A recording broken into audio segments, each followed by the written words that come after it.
test. Voilà. Ah.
Welcome to Amplified Day 2. Here we are again. Thank you for following us yesterday. Yesterday we talked a lot about Endless Dungeon, obviously the new release, the big release since the last Amplified. Every year we have this big event to celebrate the studio's anniversary and see the path that's been traveled since the last Amplified, see everything that we've done with the community. And it's a great opportunity to have giveaways, to have gameplay, to have exclusive news. No, I'm sorry for chat. We are not announcing any big release today. But it's always very fun. We're going to have some giveaways. As I mentioned, we're going to talk about it very, very soon. For now, with me to introduce this Day 2, to kick it off, we're going to talk about all the other Amplitude games. I have Jeff and Laurine. Jeff, you were here yesterday, but for everyone who wasn't here, who are you? Can you tell us a little bit about yourself? I'm Jeff. That's Laurine? enough. No, just kidding. Everybody Okay. knows who Jeff is. Everyone knows who Laurine is. No. Yes, my name is Jeff Spock. I am the narrative director of Amplitude Studios. I've had the good fortune to be here since the beginning, working primarily on everything that's written content, the universe, the lore, the characters, the factions, that sort of thing. All right, how about you? And I'm Laurine. Hi. I've been at Amplitude for quite a while now. It's been 7 years. So, yeah. And I work with the live ops department, so I'm a live ops specialist. I used to work in finance before that and moved to live ops about 2 years ago. So yeah, we kind of handle everything that's live, so everything that happens after the release of a game. So whether it's like player feedback, roadmap, what content we will be releasing. I work with Simon, who is quite popular among the community. So. Yeah. It's good. Her team tells me everything I did wrong in the main game, and then we try to fix it. So, she's among my bosses here. Mm-hmm. Yeah. So yeah, Jeff, these were very good ideas, but here are the reasons why they did not work. Exactly. So yeah, we talked a lot about about the good things. That's true. You do. Thank you. I have to say, credit for that. We talked a lot with Bart yesterday, whom you Yeah. also work with, talking about all the data on the game and everything that we were able to glean in terms of what players say and what they do, which is not always the same thing. So yeah, yesterday we talked obviously a lot about Endless Dungeon. Today we are going to talk about the other games. If you missed yesterday, the VOD is available, so you'll be able to check that out, see everything about the Japanese release of Endless Dungeon, as well as the new Wildcards update that just came out not even 24 hours ago. So definitely check that out. A lot of replayability elements that are in there to make things more random and more interesting, more new every time. And we did see that randomness and that kind of chaotic energy with Two Angry Gamers last night. That was something else. Cool. If in case you missed it, we also have some stretch goals going on. So if you want to play Endless Dungeon and get some free stuff, go for it. Basically, the more the community as a whole plays the game, the more you'll unlock little things like skins and wallpapers. So you've got all of this 2-day event, but also Amplified goes until the 24th. So until then, not only do you have the stretch goals, but you also have sales going on. So head over to Steam. You've got all of the Amplitude games that are on sale, as well as Endless Legend that we'll be talking about in just a minute. Superman is here. Yeah, that's about as close to Superman as I get. I have a T-shirt. Well. But anyway, yes. Endless Legend.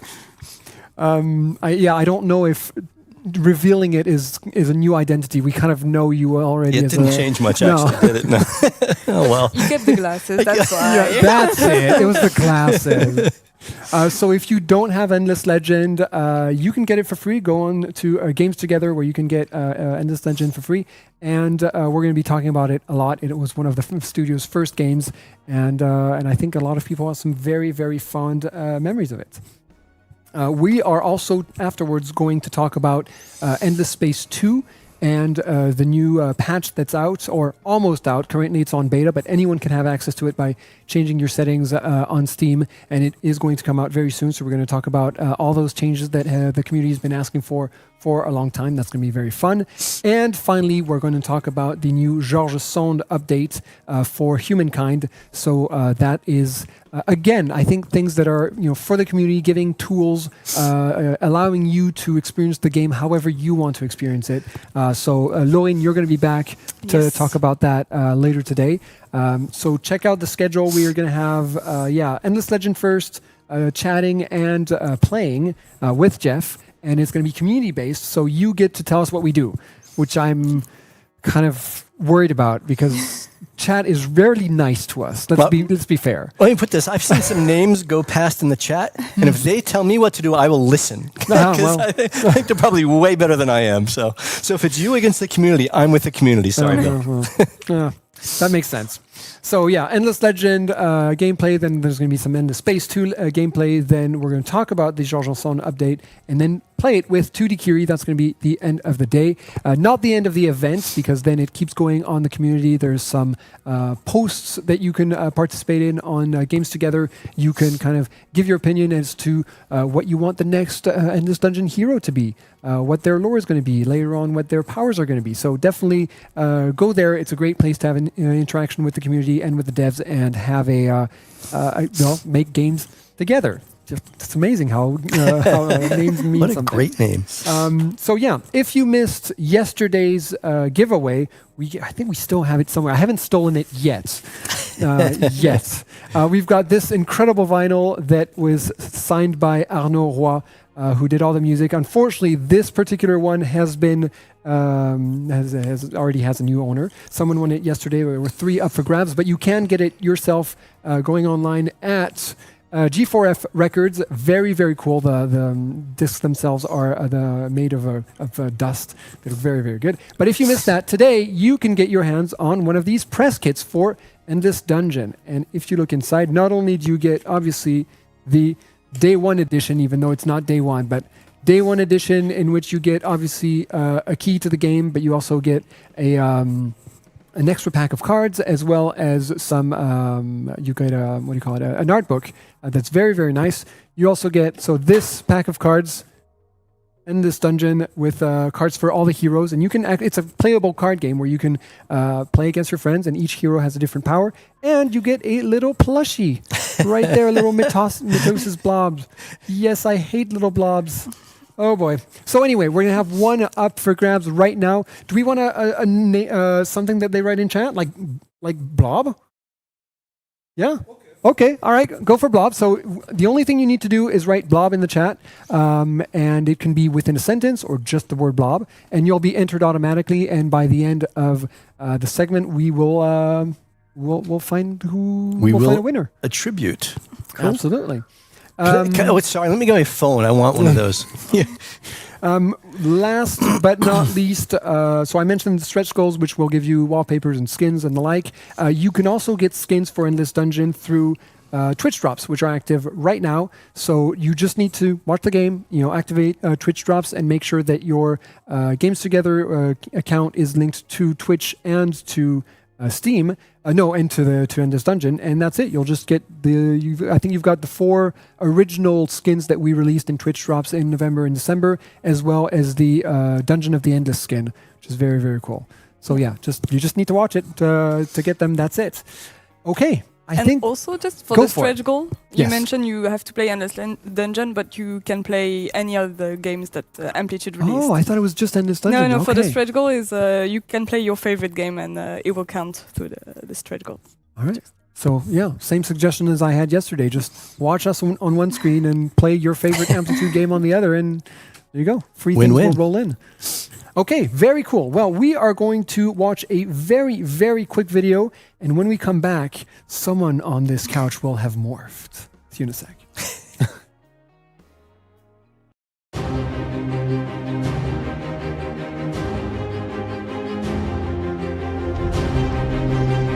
Can you not see it? The end is near. Auriga is infested with foolish creatures who look at tomorrow as if they will live forever. They do not understand that none will survive unless from ignorance springs curiosity. From wilderness surges civilization. From barrenness grows exchange. From savagery arises bravery. As of today, I see none who might lead this planet to its salvation. From wilderness surges civilization. From barrenness grows exchange. From savagery arises bravery. As of today, I see none who might lead this planet to its salvation.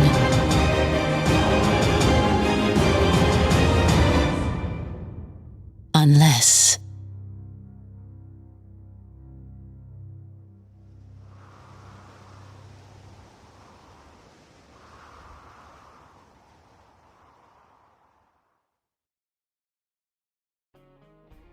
And black has turned to white. It's the all-white club here. Hi. Hello, Matthias. Thank you for joining us. We're going to start off the day by talking about Endless Legend. Oh, yes. I wanted to mention, I got that wrong about the Twitch drops.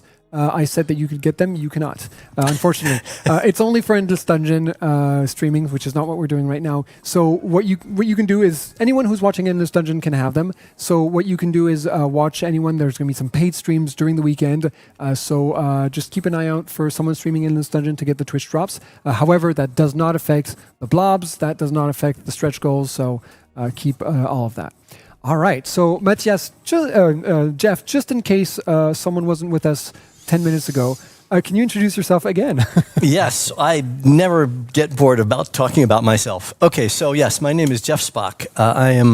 Official title is Narrative Director of Amplitude Studios. I'm one of the original co-founders of the studio, so I've been on this ride for 12, 13 years now. It's been a lot of fun.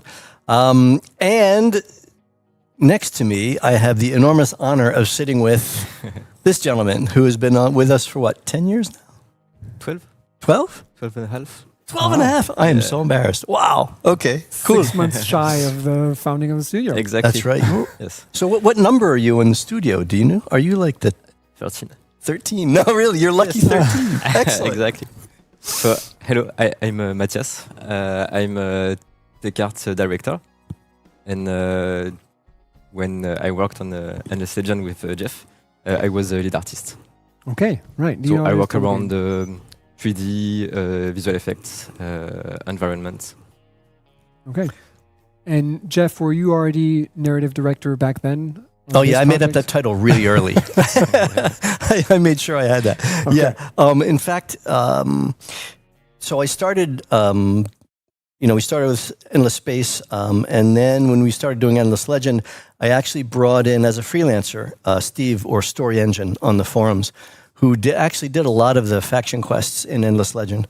But he was sort of he was like a freelancer, kind of working with the team, not really part of the team. So I was involved pretty much 100% in the early stages, and then Steve came in to help in the later stages, because then we had Dungeon and Endless going on. We had some DLC content for the original Endless Space, so things got to be a little intense. The problem when you go up in management is you deal less with the kind of day-to-day actually writing the stuff or doing the art. How has that changed for you, for example?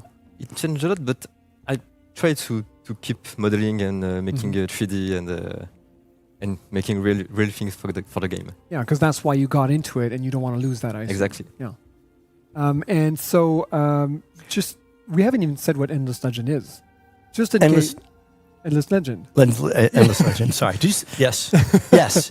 Endless Legend. Yes. Can you remind everyone what that is? What kind of game is it? Oh, okay. It is. I'm looking at this with a historical perspective, but so we founded the studio to do Endless Space because it required a much smaller team, because you don't have all the fancy, gorgeous, amazing art that people like Matthias did. You just had sort of this background of space, which is like, we need like varying shades of black, and that's about it. So then when we moved from there to do Endless Legend with all these amazing graphics, then we obviously really needed to greatly increase the number of people and the skill level in the art team. And Matthias came in as one of the very first hires we did in art. And I remember talking to our 3D genius programmer in the studio, this guy named Tim. He said he has never seen anybody in the industry do a normal map as well as Matthias. Now, if you develop games, you understand what that means, and that's a very, very high compliment. It was a long time ago. Oh, come on. And what does that show? The restraint of just doing something that's realistic, or? It's the perfectionism, maybe. I don't know. The normal map was just an example for different things for team. Actually, what he said at that time, it's like a bit emotional because it's really special. It told me I was one of the first artists he met that knew really how to do things in an engine and Right. and that understand 3D things. So that's maybe why I have my tech part. Right. Yes. Okay. That having the tech side of the house as well as a sort of the artistic side of the house. Yeah. That's very cool. That's something that I like as well about directing. Is it's really important to have the artistic vision, but also know how to get there. Right. It's one thing to say, "Oh yes, I want flashy something." You need someone to say, "Yes, I know how to get to those flashy somethings," or So you've got both. You can handle both the artistic and the technical side. I try. So far, so good. Yeah. So Endless Legend is a fantasy 4X game that was Right. released almost 10 years ago. This year it will turn 10. Right. And it was the second game ever released by the studio. Yeah, it was. So what we basically doing? Sorry, No, go for it. I didn't go through the whole thing, but so went to do another 4X game, but this time with map. The complexity we added. Endless Space. We're learning how to do a 4X game. Endless Legend. We're adding the map, which is just an incredibly complex thing. And I think the art team just knocked it out of the park. In fact, this gentleman and the art department won a Unity Award for the best 3D art in 2014, the year it came out. Yes, we still have the trophy. Yeah. I guess it's in a Roman. Yeah. Yes. Roman, somehow, the director of the studio, somehow all the trophies end up in his office somehow. Anyway, but Well, who's going to tell him to give them back? Not me.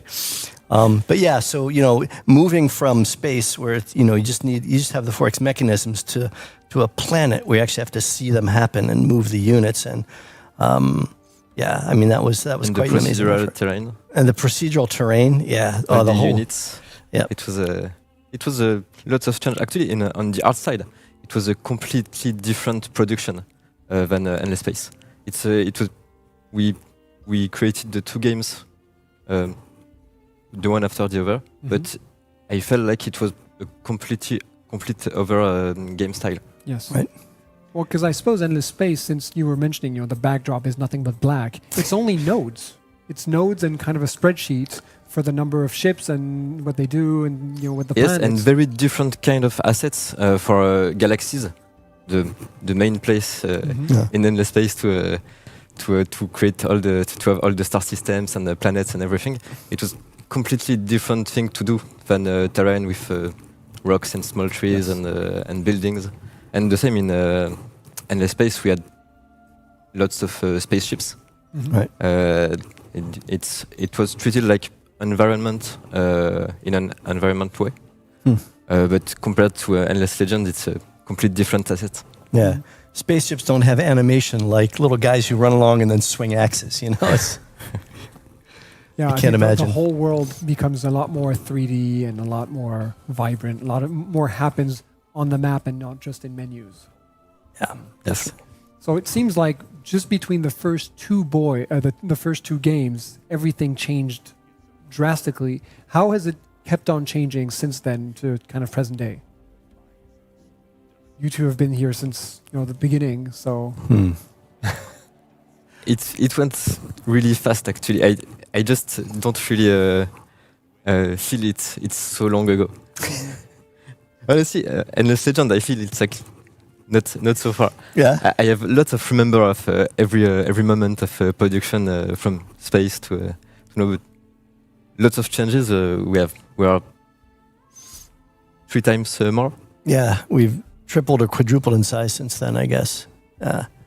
I know certainly from the narrative point of view, there were huge changes from Space to Legend because Endless Space, we developed this whole universe, but not that much of it actually made it into the game. It was sort of hinted at in the ships and the tech tree, but there wasn't, we didn't have a whole lot of, narrative event type things going on in the game itself. And what happened with Endless Legend is we decided to do these faction quests, which was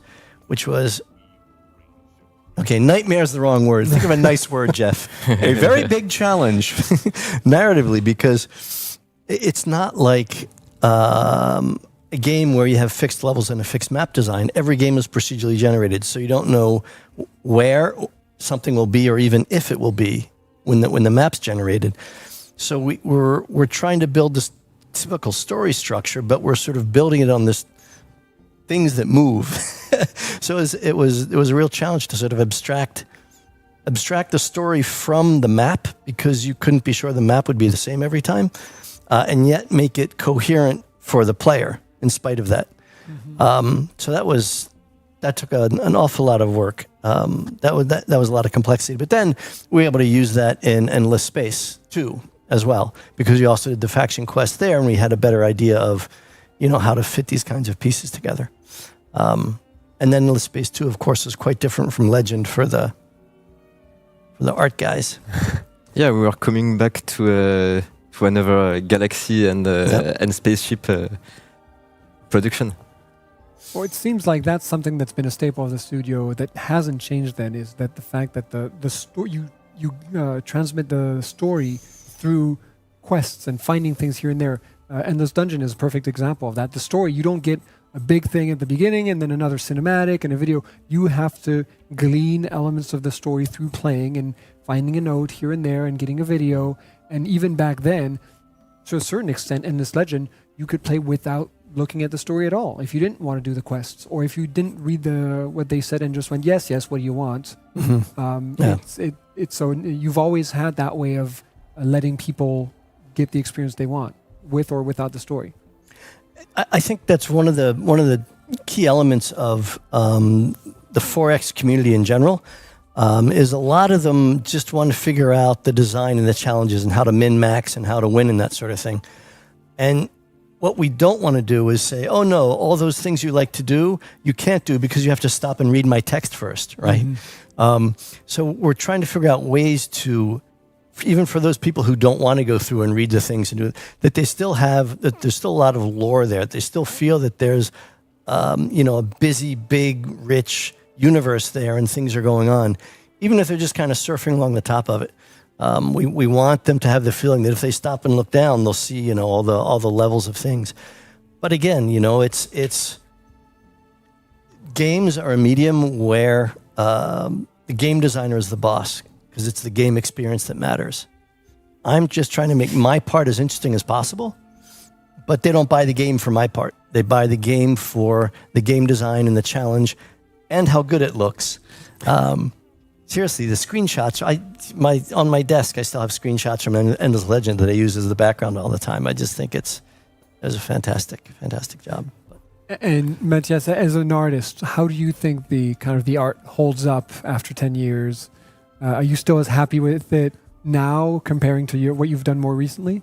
Yes, I still love the Endless Legend looks. It looks a bit old actually, just like us, but it's okay. And when we made the art direction and the visual for Endless Legend, we wanted to have something unique that the player can recognize the game at first sight. Mm-hmm. And in a way, I think we have a good thing on that because it's still recognizable. Yes.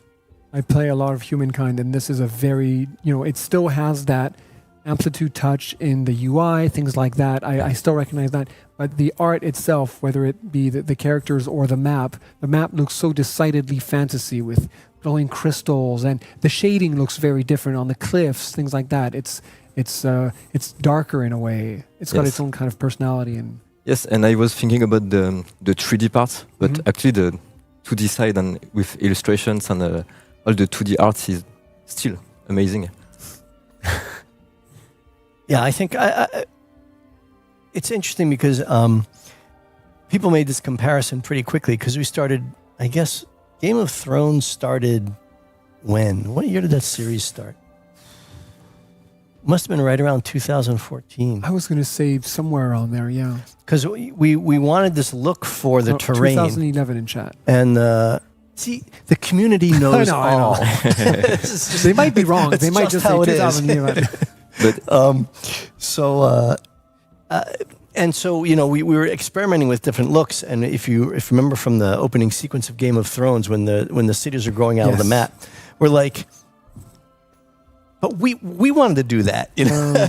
So you know, maybe it's an art style from that era. I don't know. Maybe from the early 2010s. That's something, and Game of Thrones was a huge reference for the opening, and we made like 3 prototypes for the visual style of the game. Very early, while we were working on Endless Space extensions, and we were preparing Endless Legend, and we had 3 visual prototypes to decide what the game will be supposed to look like. Right. And 2 like classic with 8 maps and more usual things. It was looking like Age of Wonders at that time, and another was more looking like Civilization 5, and we created a 3rd one that was a bit strange, but just trying to assume the board game side. Yeah. And also with kind of a metallic look. We changed the metallic look after. Okay. But the main thing was the small steps and the cliffs and the kind of mountains with geometrical things. Right. Yeah, I completely forgotten that. That's right. Back when you were choosing the visual identity, the artist came up with these different ideas, and that's the one we took, and it's great. Yes, and we also tried to add something like Game of Thrones opening with the way buildings appear on the map, the way they grow out and that kind of thing. Yeah, yep, definitely. Very cool. And does either of you have a kind of a favorite faction that you loved back then, that you loved either designing or playing? I love Roving Clans for the Tibetan inspiration. I'm not loving only one. I'm a Zac player, so I love necrophages, of course, and Volters because they're just too cool. They're so cool. Yeah, I mean the Volters, the whole sort of like, you know, Space Marines turned into Vikings in the snow is it's such a cool look. That was really fun. I mean, it's always great to, you know, when we're batting around ideas for factions, you know, we'll come up with some ideas in writing, or the artist will send us some concept art, and we'll put those together and come up with things. Volters are really fun to come up with, and I think some of their concept art is, even in Space 1 and Space 2, I always love the Volter art. Coming up with the Broken Lords was interesting because we ended up tying their lore back into the Endless themselves. It's very vague, and you know, you really have to read pretty much everything and in depth, but we made some very tenuous links there, and that was kind of fun to do. I mean, every faction had something about it that was really unique. And Necrophage were really fun because, I'm sorry, as always, I could go on for hours about this. So I'll just somebody just hit me if I talk too long. What we do every time we design a faction is we create what we call the faction document, which is a super clever name, where we have, you know, sort of the history, the background, and then we break it down to, you know, what's the culture like, what's the arts like, what do they eat, how's the society structured, how do you rise through the society, how are the children educated, you know, everything like that. Information that you need to design them, but players don't necessarily need to have. It's a perfect example of the kind of thing is like, don't make the players read this, they just want to play the game, you know. But we need it. We need it to make for it to make it's sense. Great for the art to have like architecture references, what they could wear as clothes, and exactly even for necrophages. Yeah, well, so for the necrophages, it's like, so what's their reproductive cycle? We're like, Well, they lay eggs in in the bodies of the people they kill. All right. Then. And so people are like, no, that's not possible. So I spent a lot of time doing research, and I came up with this. It was like interspecific kleptoparasitic ovipositing parthenogenesis, right? That's actually the biological term for how the necrophage reproduce, which basically has to do essentially with that. It's like they can lay their eggs in the bodies of pretty much any other species on the planet, and that's anyway. So that was fun. That was really fun to kick around with and and come up with. And so what are some of the others? The Forgotten were really fun to come up with as well, because we'd never in space we didn't really do. Yeah, sorry, that's just the sound of the blinds going up and down. We had that yesterday as well. All the blinds are going up and down. Well, yes, the building is synchronized, just not with us. And the Forgotten, because we didn't really do stealth, and I think even in Humankind we've put off stealth quite a bit. So the Forgotten were the stealth faction, and so we had to come up with this idea of, well, like, why only them, and why are they different, and where did they come from? And again, the artist came up with this really cool image of this like the faction leader with the bird of prey on his shoulder and that sort of thing. Like, yeah, give me more, give me more. That was really fun. Well, it looks like in chat, everyone is definitely ready for all your nerdy info. And Dr. Kane has an interesting question. Which faction in this legend would you say has the most lore that hasn't been told yet? The most room to explore later down the line? How much time do I have to answer this? We're early, so we've got time. That's really interesting because in my mind, I sort of separate the factions into legend factions and space factions. Because the legend factions tend to have a story very tied to one planet. Now, not necessarily in the case of ours because of Dungeon of the Endless Legend, the Vaulters, which had sort of a spacefaring history, and then the Victory Quest itself, where you could theoretically leave the planet. So, to an extent, I would probably lean towards an Endless Space faction more, because they have kind of the whole cosmos to develop their future or their backstory in. Though, I mean, again, that makes the Vaulters interesting because they sort of go everywhere. That's an interesting question. I think that's also makes me wonder who the older factions are, because some of them are very old, like the Hisho are fairly old. The humanoid factions are fairly old, and sort of the whole structure of the humanoid factions from the Mazari through the... See, I could go on for hours. The United Empire, the Pilgrims, the Sheridan, the Vaulters, Horatio, and how all they kind of branch out.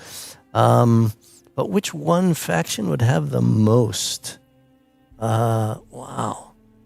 We'll have to revisit that. We're together for another hour after that. So midway through the Endless Legend gameplay stream, Jeff was like, wait, stop everything. I've got it. I'm going to let that one turn in the background for a little while. It's an interesting question. Well, one thing that I find so interesting with Endless Legend is that I guess we've got this traditional view of, life develops on the planet, and then the people become spacefaring, and then something else happens. And here, I guess you made Endless Space in space, and then instead of doing a game that has nothing to do with it, or even a prequel, you just thought, let's just talk about one of the worlds. Just kind of scale back a little bit, just focus in on one world instead of doing a prequel. I guess it was such a strange way of doing it. Do you remember why that decision was made? I know that. We knew that we wanted to have it on a planet, and so the first question was, is it going to be science fiction? And we said, no, we want to have the more fantasy style, the fantasy archetypes. At the end of the day, science fiction from a 4X point of view is kind of more fun to do in space. If you're stuck on a planet, you're basically doing any 4X just with fancier weaponry, basically. Sure. So that's not so interesting. So, and the artists really, after doing space, they also wanted to go into more fantasy and that kind of thing, and let the imaginations go wild with creatures and that sort of thing.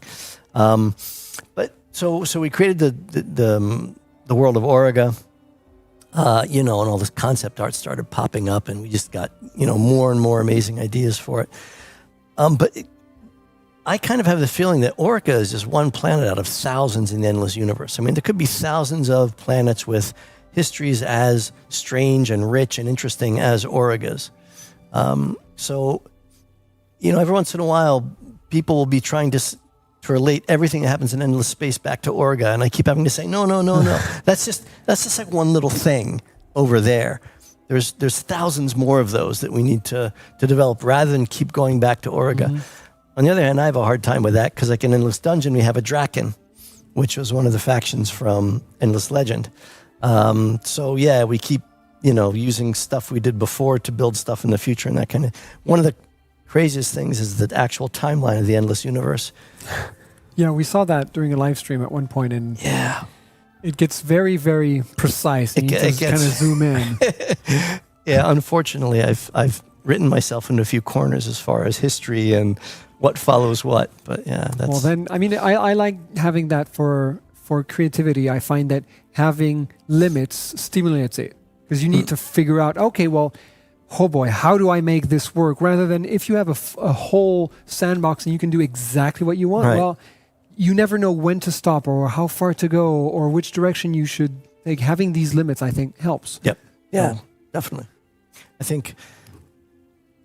Otherwise, exactly. I mean, otherwise, it's almost like you could do anything. So where do you start? Whereas if you have limits, you go, okay, here's a challenge. Like you go, we're going to do stories in this fantasy world, but it's in a science fiction universe. But we don't want people thinking they're playing a science fiction game. We want them to be playing a fantasy game, right? So the first things you see, what do they look like? Well, they look like knights. They look like strange creatures. And once you play with them long enough and you go maybe through some quests, or you explore the map more, you meet some other things, you start seeing little science fiction influences maybe. And so bit by bit we kind of bring that in there. But yeah, it's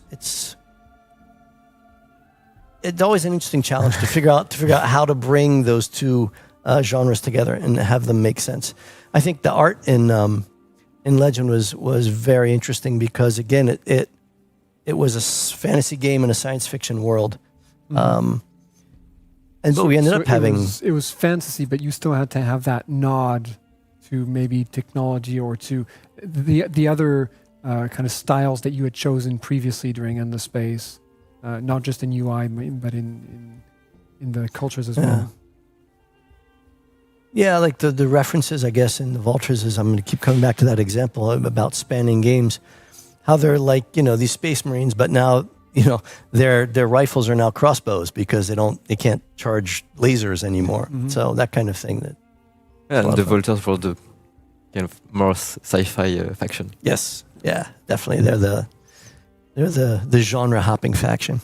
Yeah. But actually, I still reopen the timeline of factions document sometimes. Yeah, just to replace everything correctly. And so you mentioned challenges earlier. Thinking back, what do you think was the biggest challenge on Endless Legend? On the Amplitude side, I think it was the first game with 3D characters and lots of animation. It was a good challenge on this side. For me, the challenge was that it was my first game with hexagons and procedural terrain. Mm-hmm. Before Amplitude, I worked on many small games, but nothing like Forex and nothing with hexagons and terrain. But I think the biggest challenge was not on art; it was more on game design and narration. Well, I guess for procedural, you still had to make sure that every tile ties into the ones that are going to pop around it, and you don't know what it's going to be. Yeah, exactly. You can't just imagine... Any building can match with any biome and any kind of terrain. But it can't be too repetitive. So what, did you have like several models of the same, of a hill, for example? Or how did that work? Do you remember? I remember we had like 4 or 5 models for cliffs that changed following if it was 2 steps. Oh, the height. elevation change. Yes, Yeah. Right. depending on the elevation of the cliff. And for mountains, kind of mountains, the ridges, Yeah. we called it like that. Ridges. We had like 3 models, but Mhm. with random rotations. Okay. So it's not so many things, So but it's, with all the random rotations, Yeah. that don't Kind look too repetitive. Giving Okay, the right. game the building blocks instead of using them yourself to build terrain, I guess. For each faction, we had a few different districts for the Mhm. city centers Sure. and the common districts, with sometimes specific things. For instance, for cultists, we had a specific technical thing that turned the district to face the city center. Oh, So okay. that's why in Whoa, the whoa. cultist faction, you have every city that looks like a concentric thing, Got with it. all the district turned around the city center. Seriously, I never You noticed don't that. remember that? That's so embarrassing. I'm sure I knew that 10 years ago, but really? Oh, that's really cool.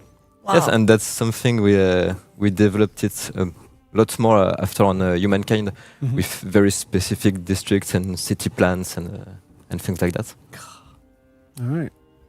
What do you think, Jeff? What was your biggest? I'm humble. These guys, I always tell people our artists are amazing. They're amazing. But No. the real challenge was bringing the endless universe from sci-fi to a fantasy world and to game design, of course. Yeah, I know. I think I have, in a way, a very easy job because, I mean, if you're an artist and you're trying to do something, you can really only work with other artists on that, right? It's like, one of them can't say, hey, Jeff, can you come give me a hand with what I'm doing in Maya? No, I can't. Sure. I have no idea how to use it, right? But if it's like, hey, I need to brainstorm, we have this idea for this faction, but it's not clicking, name some shows you like, some films you like, some books you've read. Anybody can do that. Mm-hmm. So, I can get ideas from like anywhere, which is a huge advantage. So, And drawback? There's just so much to choose from, or has that never? I don't know. I'm pretty arbitrary when it comes to deciding.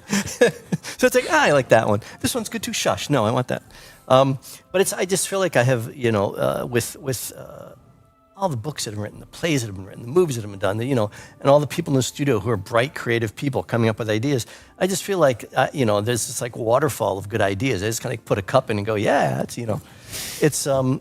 And I think for the artist, it's got to be a lot harder than that because I love coming up with art briefs because when we want to do a piece of technology, a ship, a weapon, a building, sometimes the artist will come to us and say, oh, Jeff, what should this look like? Or what's this faction like, And so I'll come up with some ideas for that, And that's, I really like doing that. And they come back and look at it like this, and we talk about it. I say, well, yeah, that's a little bit too much like these guys. Could we do something different?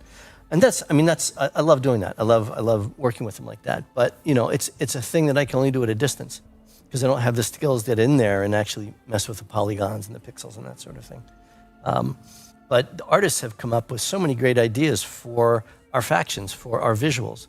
Things that are now official lore of the universe that started because some artist said, hey, let's do this. And that's fantastic. I have all that to draw on. And all I can do for Matthias is just say, make it redder. That's it. That's like all I can do. And you mentioned that the studio had tripled, quadrupled in size between then and now. Has it the kind of the pipeline changed, or what's the atmosphere? What was the atmosphere like back then versus now? On the technical side and just the way we make things. Way in you games, make things, but it's- also just the kind of the ambiance, how it is working with people, just how people get along. And only on the way we make things have changed a lot because softwares have evolved a lot. We have many more polygons and textures. we can do things that are really heavier with lots of things. So sometimes it takes more time. Most of the time it's easier to do things. But on this side it's better now because we have more tools, more more different way possibilities, to yeah. more possibilities to do things. So it's like opening more doors to create new things. And about the company, it's an Amplitude has changed a lot. We try to have on each team the same atmosphere, like keeping it with like family and. Mm-hmm. Yeah, I mean it's tough when you go from, well, I guess Endless Legend, we were what, maybe 40 or 50 in the studio, something like that, and now we're like 3-4 times that size. And what made it even worse was COVID, because you're bringing people into the studio and you never see them and they never see you. There's like this little thing on your video screen. Yeah. And it's Amplitude's always had a really good, I think, work atmosphere, and the people are cool, and we'll go out for, a drink after work just because we want to, because we like the people we work with. And it's, as the studio gets bigger and you have several parallel projects, it's tougher and tougher to keep that kind of, I don't know if intimacy is the word, but that kind of sort of collaboration and that sort of atmosphere that, and that's tough. But I mean, if we're bigger, then we're doing more cool things. So that's great, right? But yeah, sometimes you think, back when we were that small, it was kind of fun. But I don't know. I think the bigger you have, the more possibilities you have too. Well, and it's probably easier, you can be in contact with people from your own team, because as you said, there are several different parallel projects. It's not as though it were one studio with 200 people working on one game. Yeah. That would be impossible to even know everyone. Whereas here, you at least, you're in contact with your team, very directly. And then I guess you for sure, Jeff, Matthias a little bit, I think you're kind of on every single project. So you kind of come into contact with everyone, even though they're not necessarily your daily colleagues every single day. You kind of jump from one ship to the other. Yes, and I'm coming as much as possible to the 5th floor to see everyone. Mm-hmm. Yeah, we actually have 2 floors in this building. So there's like the 4th floor teams and the 5th floor teams. So we got to make sure we have a lot of coming and going between them. It's from the writing point of view, it's easier because there's only 3 of us and we cover for each other and we brainstorm together and that sort of thing. So we sort of always know what's going on everywhere. And I know Matthias, because he's like a lead in the studio, he gets asked a lot of questions to help with the other teams and that sort of thing. I don't know. Maybe if you're at a more junior level, it might be tough to see more of what's going on around. But we try to do a lot of studio activities and that sort of thing to try to keep that sort of level of camaraderie that. That was, the thing is, we were able, way back in the early days, we went on some ski trips, the whole studio, like 30, 40, 50 people going on ski those great trips. members. We're too big now, sorry. My apologies to everyone we've hired recently. We just can't do that anymore. But we have to do this in our teams. Yeah, that's right. Okay, let's Team by take team. 1 week holiday, holidays, and Those are really fun. I know you were there for those. I remember that. yeah, it was great. Someone in chat was asking if you were saying that Endless Legend was one of your favorite projects, but I think it's also one of the community's favorite projects. There have been a lot of artworks and done around the game, and people have their own. Someone mentioned their own headcanon. Right. Just people are creating their own versions of the game in art, drawings. Is that something that you see a lot? Do you find inspiration in there?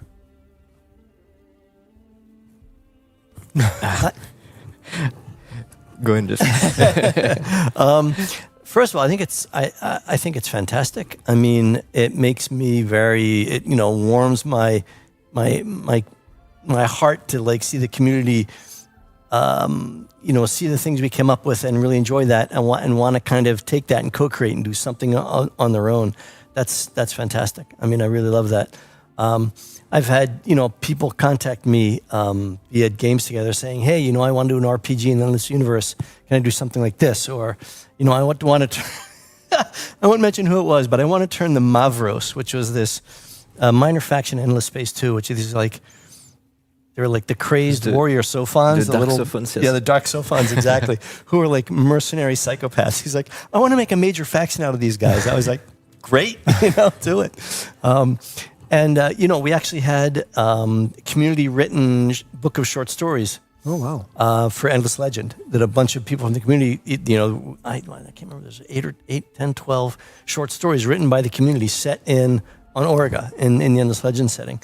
And that kind of thing, I think, is really, really cool. I love that that's the things that we've done have like triggered other people's imaginations and other people's sense of wonder and, stories they could tell.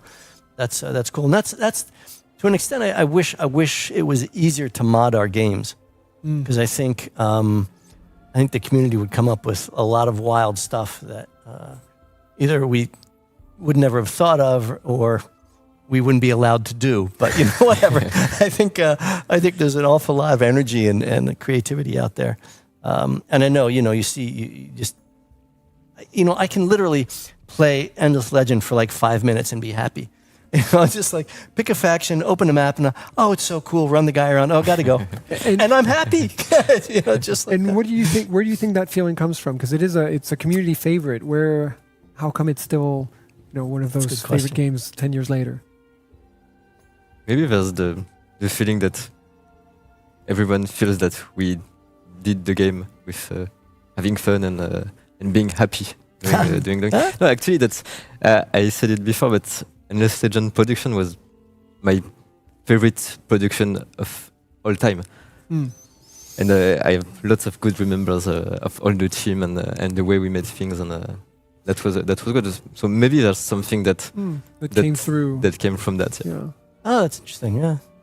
Matthias, since you're on the artistic side of things, how about you? Do you see fan work by the community and think, ooh, yes, that can feed my imagination for something else that we're working on? Yes, of course. I see sometimes things from the community, and it's, as Jeff said, it's really great to see things that can the people inspired by what we've done. And it took me some time, but I remember someone that made specific things in Minecraft. Mm-hmm. Do you remember the guy that made Endless Legend? He did a whole map. Yes, in Minecraft. That's right. And I remember with it was with the new light in Minecraft. Like Minecraft. Shading, yeah. Yeah, and it was looking great. That's true, because of the form of the geography and that kind of thing. I'd forgotten how good that looked in Minecraft. Yeah, it's squares instead of hexagons, but you can make it work. Definitely. Yeah, for sure. Yeah. Well, this has been fascinating. I really love, we do have to put a stop to this, unfortunately, because we'd ramble all day. This is what happens. You ask good questions, and just off go we go. But this was very, very interesting. Thank you so much for giving us an insight as to how the development went and how things were, how things are today, and how they can keep evolving and all tie into this very, very rich universe. So just a little quick reminder, if it isn't one of your fan favorites yet, if you haven't had a chance to taste Endless Legend, it is available for free right now on Games Together to celebrate the 10-year anniversary. So go over there, get your free key, and enjoy it. Enjoy the game, which is what we are about to do, I believe. Yeah, I'm a little nervous here, but so okay, we'll play it. Jeff is not off the hook yet. He has many more stories to tell. So the two of us are going to sit down and play an hour of Endless Legend in just a minute. You are going to make some decisions for us. That's what I'm nervous about, is that I've got my own play style, and I'm sure it's not going to be the community's. So we're going to have some community votes to figure out which faction we're going to play, how we interact with... blobs. We forgot the blobs. How we're going to interact with other factions, things like that. It's going to be very interesting. What type of faction, how we're going to develop it. I think it's time to see who's won. Let's see. Let's roll it. Who has won this press kit right here? Go for it. Ipekak Molotov, congratulations. Please type a little message in the chat so that we can find you, send you a message. Make sure that your PMs are open, DMs are open so that we can send you a message, get your info, and get this to you. Yeah, congrats. If you haven't, if you are not Molotov, then no worries. We have more to win today. And in any case, we've got the stretch goals that are open to everyone. So yeah, enjoy. All right, so we will be, there we go, here. Good, we'll be able to contact you. So bear with us. We'll be back in just a few minutes with Jeff to play some Endless Legend. And Matthias, thank you so much for being with us. Thanks a lot. Thank It was you. great to That was be really with fun. you. Yeah. Excellent. All right, see you in a few minutes. Cool. Ken. Top. Merci, Mathias. C'était chouette. C'était chouette. Je sais pas si c'est à Laurine, mais Ouais. je vais boire son verre.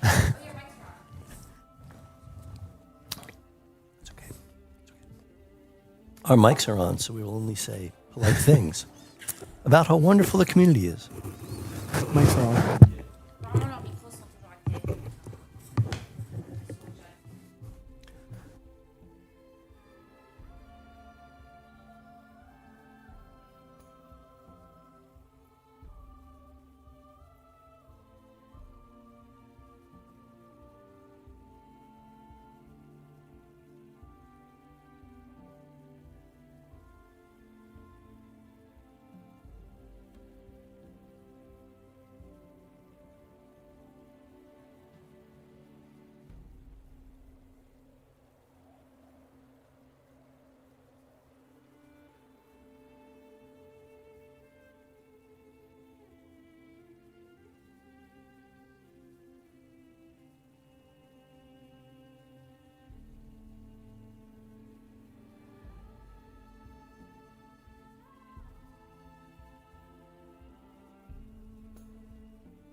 And we're back. Hello. We are going to play some Endless Legend. We've been talking about it.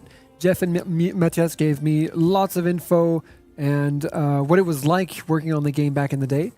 Now let's get into it. Reminder again, if you haven't played this, download it over for free on Games Together and come and play with us. This is going to be community-based, meaning that you guys are going to make the decisions for us. The very first vote, which you're going to be able to vote on in Twitch chat, is the faction that we get to play. So we only have up to 5 options, so you won't get to choose between all of them. But let's see, your options are Vaulters, Broken Lords, Necrophages, which you touched upon earlier, Roving Clans, and Cultists. Do you want to influence them? Do you have a favorite? Broken Lords, Vaulters, Necrophages, Roving Clans, and Cultists. So the Cultists were was the faction that was created by the community. So what happened there was the game designers gave a guideline of, sort of what they wanted, which was a faction that took advantage of minor factions. Okay. So all the little towns that you see, one minor faction per region, anywhere from 1 to 3 villages.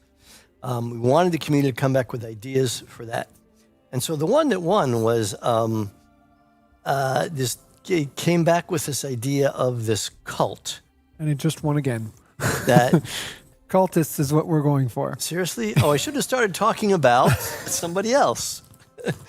We talked about the Necrophages, Broken Lords. Anyway, what's done is done. Well, we'll talk about the rest. Yeah, Louvlin was saying that chat is known to vote the opposite of what the streamer asks for. But here's the thing: I'm the streamer, so you'll vote to penalize me. But this is Jeff. Be nice to Jeff. Actually, I think yes. I actually wrote the faction quest for the Cultists. Okay. Based on, of course, discussions with, it was Nosfratiel, I think, the community member, the VIP who came up with the design. And with a design idea, which was, if you're going to have all these minor factions, why not like this bizarre, spooky cult that's mind-controlling all these minor factions and turning them over to the cult and worshiping and working for the cult. Just a happy place to live. Yeah, Matthias was talking about the joy of working on the game. It doesn't come through so much with this faction, but yeah, anyway, that was the community creation. Yeah, blame it on the community. Exactly. It's all your fault, guys. And so there was first the vote on the design ideas. Oh, okay. Yeah. The reason that you automatically encounter the Draken is because they know where all the capital. Oh, I was wondering about that. You know this. Okay. No, I didn't know. I just every time I'd meet them and I didn't know why. Okay. Yep. You will always meet the Draken if they're in the game because the Draken can see you. I don't know if they see the whole map or just where the capitals are. But anyway, they have diplomatic contact from the beginning. All right. Well, then that means second vote. What should our behavior be towards the Draken? We don't have to be aggressive, but we can be. Okay, so let's get into it. Got lots of new content. All right. Wow. Okay, so here we are. And let's see. Shall we settle right away? I think so. Someone says to offer the Draken a drink, so it's one option. I always look at what I'm going to produce. This one's not bad. 13 and 6. Ooh, 13 and 9. Don't get any science, though. Oh, this has got to be the one. This is key because I think they only have one city. Really? I've never played with the Cultists. They're tall, not wide, and others as always, the community will know. Of course. But the Cultists, I think, only have one city. I think we should go for this one then. Have extra stability. Yeah. Oh, let's see. So what are they saying for general strategy then? Oh, this is our general strategy. So this is not with the Draken, but you want either, let's see, science and industry or empire and expansion. Well, that's going to be hard if we only have one city. We've been told, yes, okay, it is only one city. So you've got preachers. So what do the preachers do instead of what you'd have with settlers? It's similar, but because you can't actually settle another city, you're going around converting minor factions. Okay. And taking control of regions that way. And in fact, when you run into other major factions, you can try to turn their minor factions over to your side. So there's a lot of interesting gameplay that can go on around that. So should we go right away for a preacher then? Or Founders Memorial? We don't... we can, Founders Memorial, just to get a little more of everything? yeah, I think that's a... Can only be built once in your empire. We only have one Well, city. there you go. There's an easy decision. Even I can take that decision. And let's see, if we have Empire and expansion, I guess it could be military expansion Or influence. I think influence is going to be important for Ooh, parlay dominating and other bribe factions. is going to be important for us. Well, we already have that one. Oh, that's convenient. Okay, right. I say let's go for this just to reduce the odds of looting nothing, because we're about to do a lot of looting. A lot of exploring. Yeah. Yeah. All right, that sounds good. And after that, I think everything with production is always a good idea. Mm. And then having these extractors, I tend to do pretty early on. Okay. All right. Yeah, that sounds good. All right, let's go for this. I'm looking for this dust. I'm looking for any influence related. I don't see. I guess, well, there's this one. Right. And what do we have? We have for that, the next so. one? Yeah. We'll get. Oh, this is going to be good. Peace treaties and everything. Well, yeah, that's going to be. That's a ways off, though. Yeah, that's a ways off, and cultists are going to be strange that way. First quests. Do we want to read them? No, we're certainly not going to read them out loud. If you want to read the text of the quest, there's wikis online that have all the that have screenshots and all the text. So we want to convert 2 villages into the cults. Yes. And how do you convert them then? You go over with I the think, preacher? well, let's find them first. Fair enough. All right. Well, I'm going to keep them together for now. Oh, there's actually a very valid point. Do you want to rename that city? Oh. Someone says Blob City. Blob? Bobopolis. Where does Bob come from? Bob? 2, very good.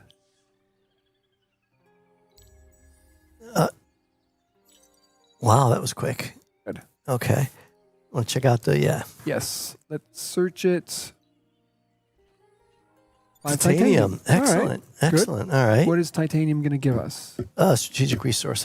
You're going to get. Oh, we yes, can that's just going to start build weapons and things. Yes. weapons and armors and all sorts of very peaceful things.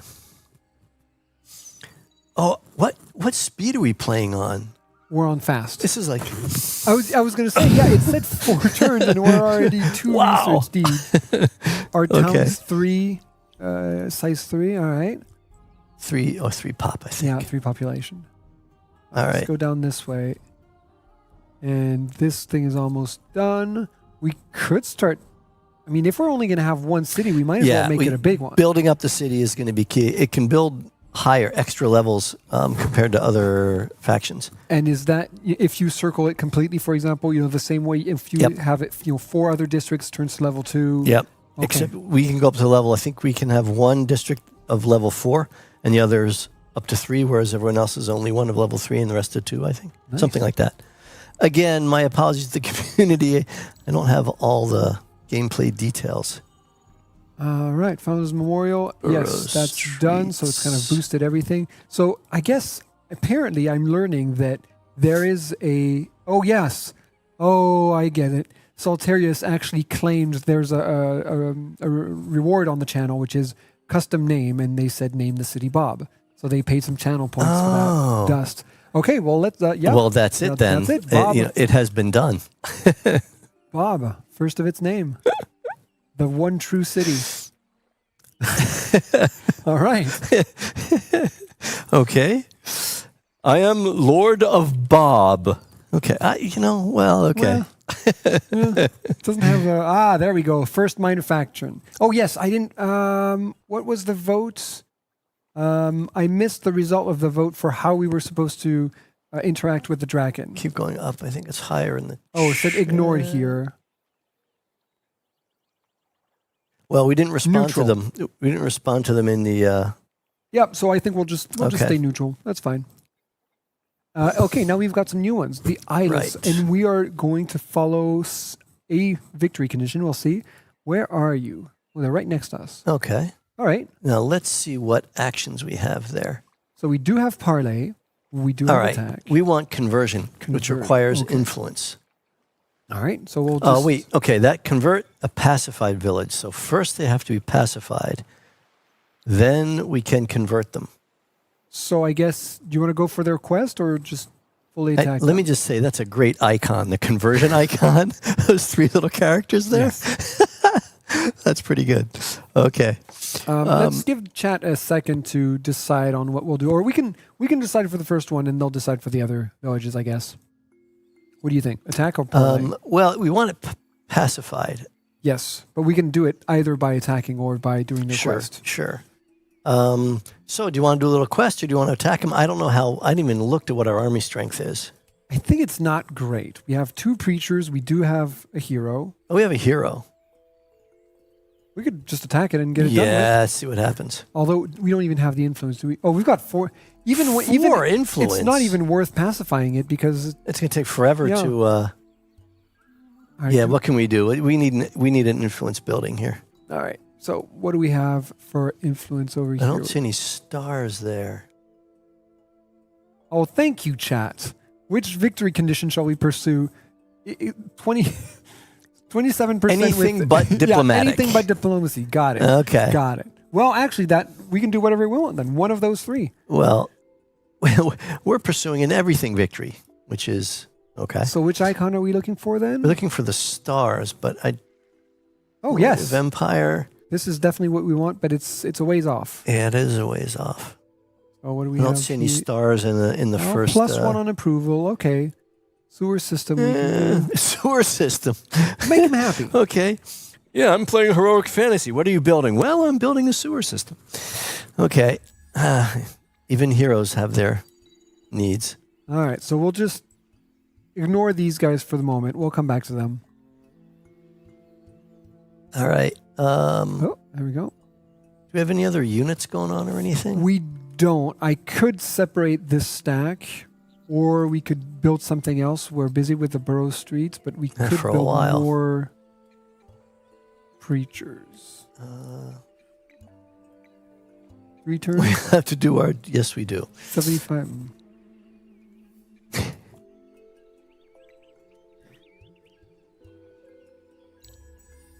All fantasy game need a sewer level. Yes, exactly. All right. New empire plan. Will be unlocked. All right, maybe we can do something with for influence then. Yes. What have we in our little loot box? Search 30 dust. Oh, that's great because I'm Never planning say no to dust. next turn.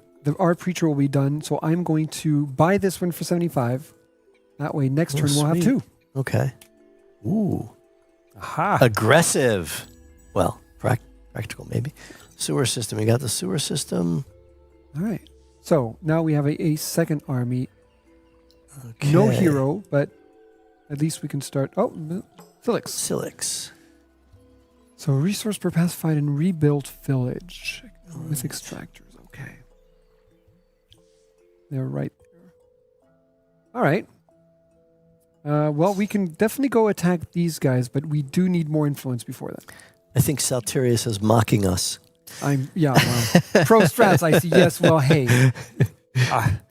Except for I streamed it last week to get back into it. Apart from that, I hadn't played it since 2014, I think. Okay. Or 15, maybe. What do we want? Let's see. We've got, 3 more research until we can get to tier 2. Do we want...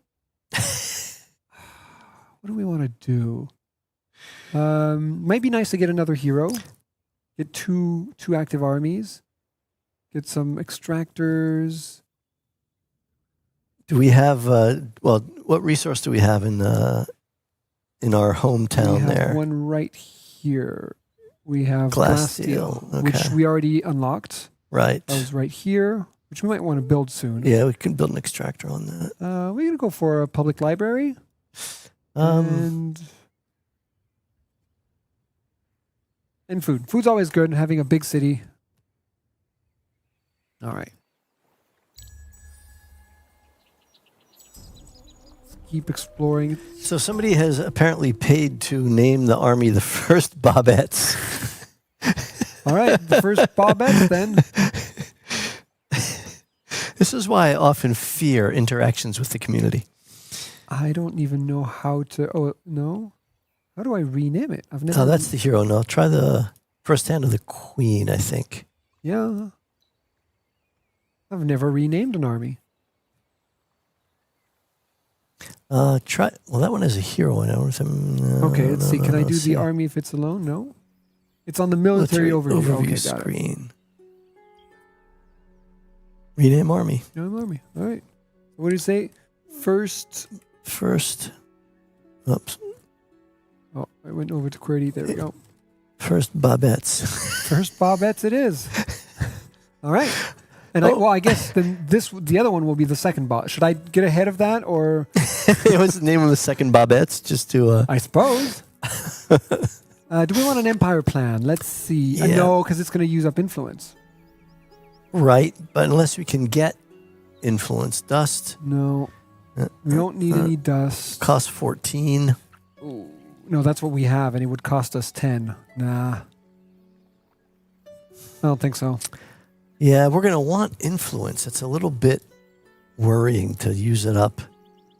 The Empire plan really does give you a good boost, though. Ah, yeah. Well, oh, and yay, everything's going to be slower now. Yeah. Well, you know, it is Endless Legend, and winter does do that. All right, let's search this. Titanium. More titanium. We All have right. 10 titanium now, I think. We can start thinking about building something with it soon. Yeah. All right. So 18. All right, we're slowly getting up there. I think it's time to attack this village, pacify it. Should we see what happens? Yeah. What the heck? Go this way. Anything interesting? No. Not yet. Well, we're in a corner. All right, we've got open pit mine. Got it. Oh, yes, we did want to do the glass teal at some point as well. Interesting map layout. Yeah. All right, build that right there. Cool. Good. Our military units dodge enemy attacks by bobbing. That's exactly right. Oh, wow, that was a quick winter. Ooh, okay. So just a roaming army? Yeah, I think we're safe. I think so. Let's do it manually anyway. We'll do it manually just for the... And what are these? They're support, so they're going to be from far away. So I guess we're going to hold our position. Although I guess if I'm doing it manually, it doesn't matter. Yeah, we'll just stick to that. That's not bad. Here, all right, ready. So... I guess we're all going to go for the one. If RPGs have taught me anything. Focus. Focus. Yeah. There we go. Ooh. It's fine. Yeah, not too worrying yet, but how come? Oh, -1 is not what I was hoping for. This is mildly annoying. What are we missing? I don't know. Do we have... Is there a special attack we can use? Slayer. No, that's just the No, strategy. yeah. I think now this guy's going to get in close. There we go. Okay, that's what I want. Wow. Okay. Yeah, because these guys shoot from afar. But Right. The hero needs to get in close. Got it. He's not a ranged hero. Okay. Well, that does make a bit of a difference. When encountering Whack. the next minor faction, we need to be supportive, Jeff. We need to be supportive. I know. Can you imagine? How are you supportive of minor factions? But that's the next one. That's the next one. Meaning that this one, we're we not weren't gonna be very supportive. supportive this time, I have to say. 22 plus 2. So could we theoretically convert them? Not Or do this we have to turn, but rebuild it? We have to next rebuild one. it. It's 23, so we're going to attack. Okay. Right. We'll just put that one on auto and have kind of a defensive. No, we don't. No, we want. Only preachers. We don't have a hero here. We do. We've got the hero. Oh, I'm sorry. So It's the same army. Not defensive, otherwise he's not going to go forward. Yeah. So we want offensive. Okay. right, good. So low on life, but Hero that's took some fine. damage, but Got some okay. XP, and this has now been pacified. So now if we go in 45. 45, well, it's not what we were hoping for. I guess if you pacify them peacefully, it takes less influence to. That would make sense. What you mean? I can't win their hearts over because I just killed them all? What's wrong with it? Well, Who made this game? that's what you do when you put role playing elements into a 4X game. You know, all this strange stuff happens. So I don't All think right. I want to mess with these guys. What's my strength? 72 health. They've got 136. Ooh, okay. Yeah. I think I need my 2 armies to kind of reconvene.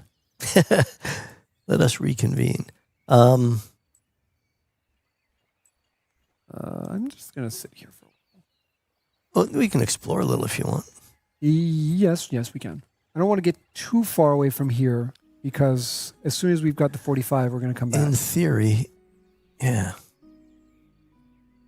Yeah, let's see. Ooh. Okay. These guys are healing up. I'll just Where leave them. where are we on the faction quest? Do we have to? Right here. We still need to convert some villages to our cult. We are not exactly ripping along as far as that's concerned. No, but we're up to 3 influence. 3 influence. Okay. Let's see. What could give us more? I guess the sewer system. Is I thought where we had that. No. Oh, No, we we just researched unlocked it. it, Yeah, yeah. yeah. I'm sorry. I guess we've got the borough streets that we We could got do the again. extractor in 1 turn, so we could. I think sewer is going to give us +1. At least keep Right. preacher Getting levels up. better, and Imminent another empire plan. I don't know. Should you always have an empire plan going? You know, it's yeah, you do get a nice boost, but the fact that it costs influence, and for some reason we are not that good at obtaining influence, makes me a little. No, we are not. So I guess the Reds are the Drakens, so they happen to be very close to us. Interesting. Yeah. There we go. Search 10 die. 10 die. All right. Okay, I'll take some loot. Ooh, there's a new empire. Loot's always nice. Yeah, well, we're on a pretty small map, so the empires that's are right. going to be a little cozy. But there's nobody down there, so if we can convert that and take that over, that should be our territory. We can connect these two. All right, let's get into the city. Someone said that we would produce more if we had people in it. I'm not seeing at the moment, but See how our population's distributed in the city as far as production. No, everyone's producing food, and nobody's very- producing yes. influence. I'm feeling silly. Yes, I am too. I haven't played this in a while. I want to drop Plus, some. plus 11. Yes, that's better. That might help a little. Should we? Just a little bit. Yep. Should we drop some into science or industry or? Yeah, I guess let's do. I think we've got enough. Oh, we don't have enough gold. No. Actually, level out our gold. History's important, though. All right, how's this? That looks much better. It's certainly an Much, much improvement. better. I'll give us that much. Okay. All right. Yes, my apologies to the pros in the audience. We did not catch that. You are soon to be bankrupted, says Amplitude Studios. Not anymore. We now have 11 dust, and we're rolling in it. Absolutely. 11 plus 0, I think, is the point they were making. But we'll see where that goes. Sewer system is done. How can we be bankrupted? We have a sewer system. That's right. All right, we can convert theoretically, unless the cost has gone up again.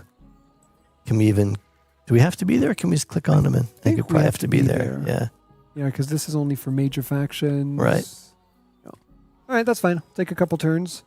Oh, yes. Oh, Bob. Bob's not doing anything. Come Wake on, up, Bob. Bob. Come on, dude. I guess more burrow would be nice.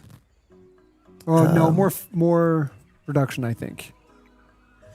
Reduction and then the burrow. Let's see. What about dust? Because we're +4. I mean, it's not exactly going to make the Rockefellers sweat, but it's something. For dust, Winter again. Oh, nice. So now we are going to go bankrupt. -7. Well, Yeah, it's loose science. yeah, -3. We can. I think in fast winter only lasts like 2 or 3 turns, so we'll be okay. Famous last words. Oh, Yes. actually, while we do this, instead of having the Bobettes just sit there, hey, Age of Glory. Oh, there we go. There we go. And seed storage is done. We got the mill foundry. And the battle. That's fine. All right, not too worried about these guys. What are these guys? Range. So we want to be offensive. And should we do auto, or I guess since we've got limited amount of time, I think we'll just stick to auto. Should we ask the community if they want to see it happen? Let's do this one on auto and let us know for the next battles. Right. If you want to see them happen.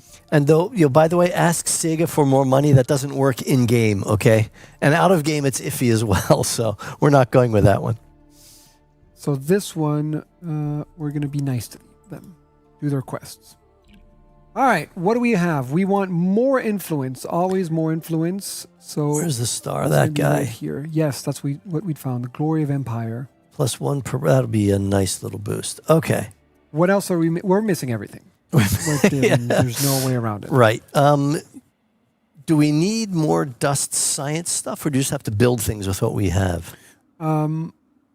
What with dust? Yeah, because there's still well, I know we're in winter, but we're -4. Do we need any dust infrastructure or aquapulvistics? I don't think we're on a Empire river, Mint are would we? be nice. +5, +15%. Pretty quick to build. Yeah, it's true. I mean, it's from a previous sort of And cost, the but chat is saying that our general strategy should be economy and population. So there's our in economy. in this era, economy and population. All right. So population, So- I guess, is going to be food. So get dust, and well, it's also going to be minor factions, maybe. Mm-hmm. So influence, food, dust. Diplomats, mance. There we go. +1 minor faction assimilation slot. I don't do we know how that assimilate? affects us. All right. Well, let's take a breather and start by Seriously. converting them. The pace of this game really is like, yeah. Hello. Be our friend, please. Conversion. There we go. Yes. Now, So, and we get a unit, and that's always nice. We like units. So, okay. Now, are there more? next unit in 7 turns. Great. Are there more of those guys in Endigir? Nope. That's it. There's only one village. That's the only one. Well, isn't that unfortunate? Okay. And there's no minor faction in our home. No, I guess that's part No. of the, There is none. right. We've got the Silix here and the more And there, Silix it's all the same. and- They'll oh, all yeah. be Silix in Sure. that region. So we should probably, well, we have to convert them. I mean, converting Silix has got to be a Let's see. a Yeah, priorite, definitely. as they say. Yeah. Yeah. So that's okay. So these guys, so we don't take over their territory No. by converting them, but they just give us stuff. They give us a little bit of titanium and a Right. new unit every 7 turns, and I guess all of this. Right. So what's interesting is to try to do that in somebody else's territory. Hence, probably why we don't have any in our own. Exactly. Got it. All right, let's create a new army, and we're actually going to go fuse with this one. All right. And I guess we might as well wait and we're maybe not going to attack right away with this tiny army. But No, we've got this no, they're- roaming army, and that just in just a sec is going to attack everything. We're about to go bankrupt. -12. Well, that's unfortunate. Okay, Bob. Oh man. Well, No, No, this is clearly not going to do it. I mean, I guess we're in positive. +1. Send everybody to the salt mines. That is our strategy. Pretty much. Good Lord. All right, and it's summer, and there we go. Problem solved. So we do want still more influence. We do want a little bit of food. Yeah, some industry couldn't hurt. production, Yep. for sure. a little more influence maybe. We're in -6 No, again now. mine- I'll tell you. Well, I guess we only need 25 if we're going to be nice to the Silix. Oh, 25 per village, though. Yeah.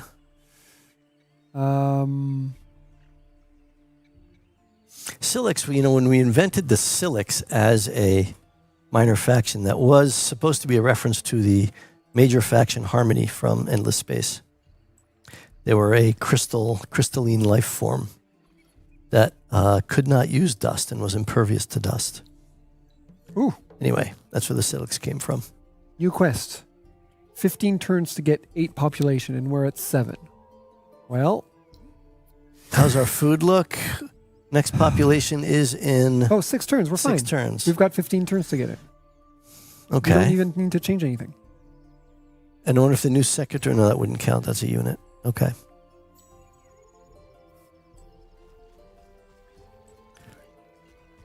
There are those guys. What are they, Jotun? Tetike, yeah, Jotun. That was definitely a minor faction that was created by the artists, not the writers. Okay. What? You got a lot of reinforcements there. Oh, And do these not count in the reinforcements? Because they're... but they still have more than we do. Yeah. It's a heck of a roaming army. I don't know what to do. I don't know. Okay, community. What are we doing? Are we retreating here? Because I've fought these guys before, and I just hit them, and they'll lose 1 HP each time. Yeah, exactly. Yeah, basically. Oof. Because the militia are not going to do much. No. I mean, the thing is, we retreat because they're not going to attack the city. Aha. So I think let's just retreat. Run away is a valid battle tactic. Yes. I have to say. So we've lost. So we lost pride points. That's fine. I can live without pride. So now if because we're not attacking this village. We're being peaceful. Parlay. Aha. So they do not want to create new enemies. Okay. Sign a peace treaty. Means we have to sign a peace treaty with the Draken in the next 10 turns because it's the only faction we've met so far. All right. So it's diplomacy time. So we're going over to this. So, oops. And what was the next one? So how long will it take? 8 turns, current research. And how did... And we have 10 turns to do the peace treaty. All right. I guess we're going to compliment them and... Couldn't we... well, no, we can boost our science, though. Currently, we don't have anything in science. That's true. So let's put a little bit of industry here. Yeah. Now we're -1. -1 dust, though. We were already at -1 dust.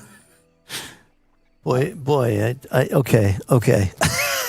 +2 dusts. Hey. Oh, and we can't move this because... Oh, well, maybe we can a little bit. Still 4 turns. All right, we're fine. Okay. All right, because we do have also that 8 pop that we're aiming for. Yep. Okay. All right, so... Gonna move out of these guys' way. So they can go bother someone else. So far, we've only converted 1 village, though. Uh-oh. I mean, I sort of feel like we're... We didn't follow the chat's opinion. For retreat, they said, die standing. Die standing. Oh, no. I didn't see that. Really? We're struggling enough as it is, guys. They're... I mean, it's chat, of course. It's a hard audience, these guys. Of I gotta course. tell you. So we are going to move them over to this. Oop.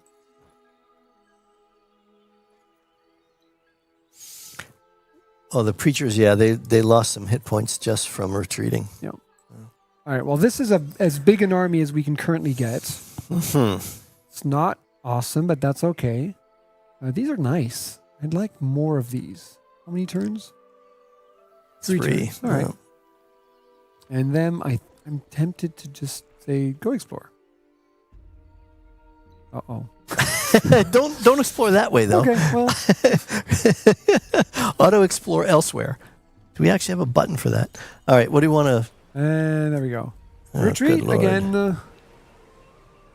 almost dead. The first Bobettes. We're sorry. We have mismanaged the Bobettes.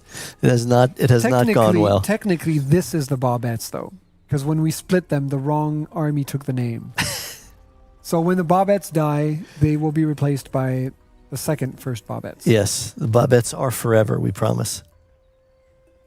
All right, let's keep going. Oh yeah, no, nothing in the queue. So what do we want? Another burrow, maybe? Ooh, science. Well, we seem to be hurting on dust because you have to put 5 people in there. So I would lean towards doing something dusty. This gives us a little bit of extra of everything. -10 approval, -1 food. Yeah. Dust, science, What the heck? influence. Wait, what's... Okay, we're happy. We're at 70%.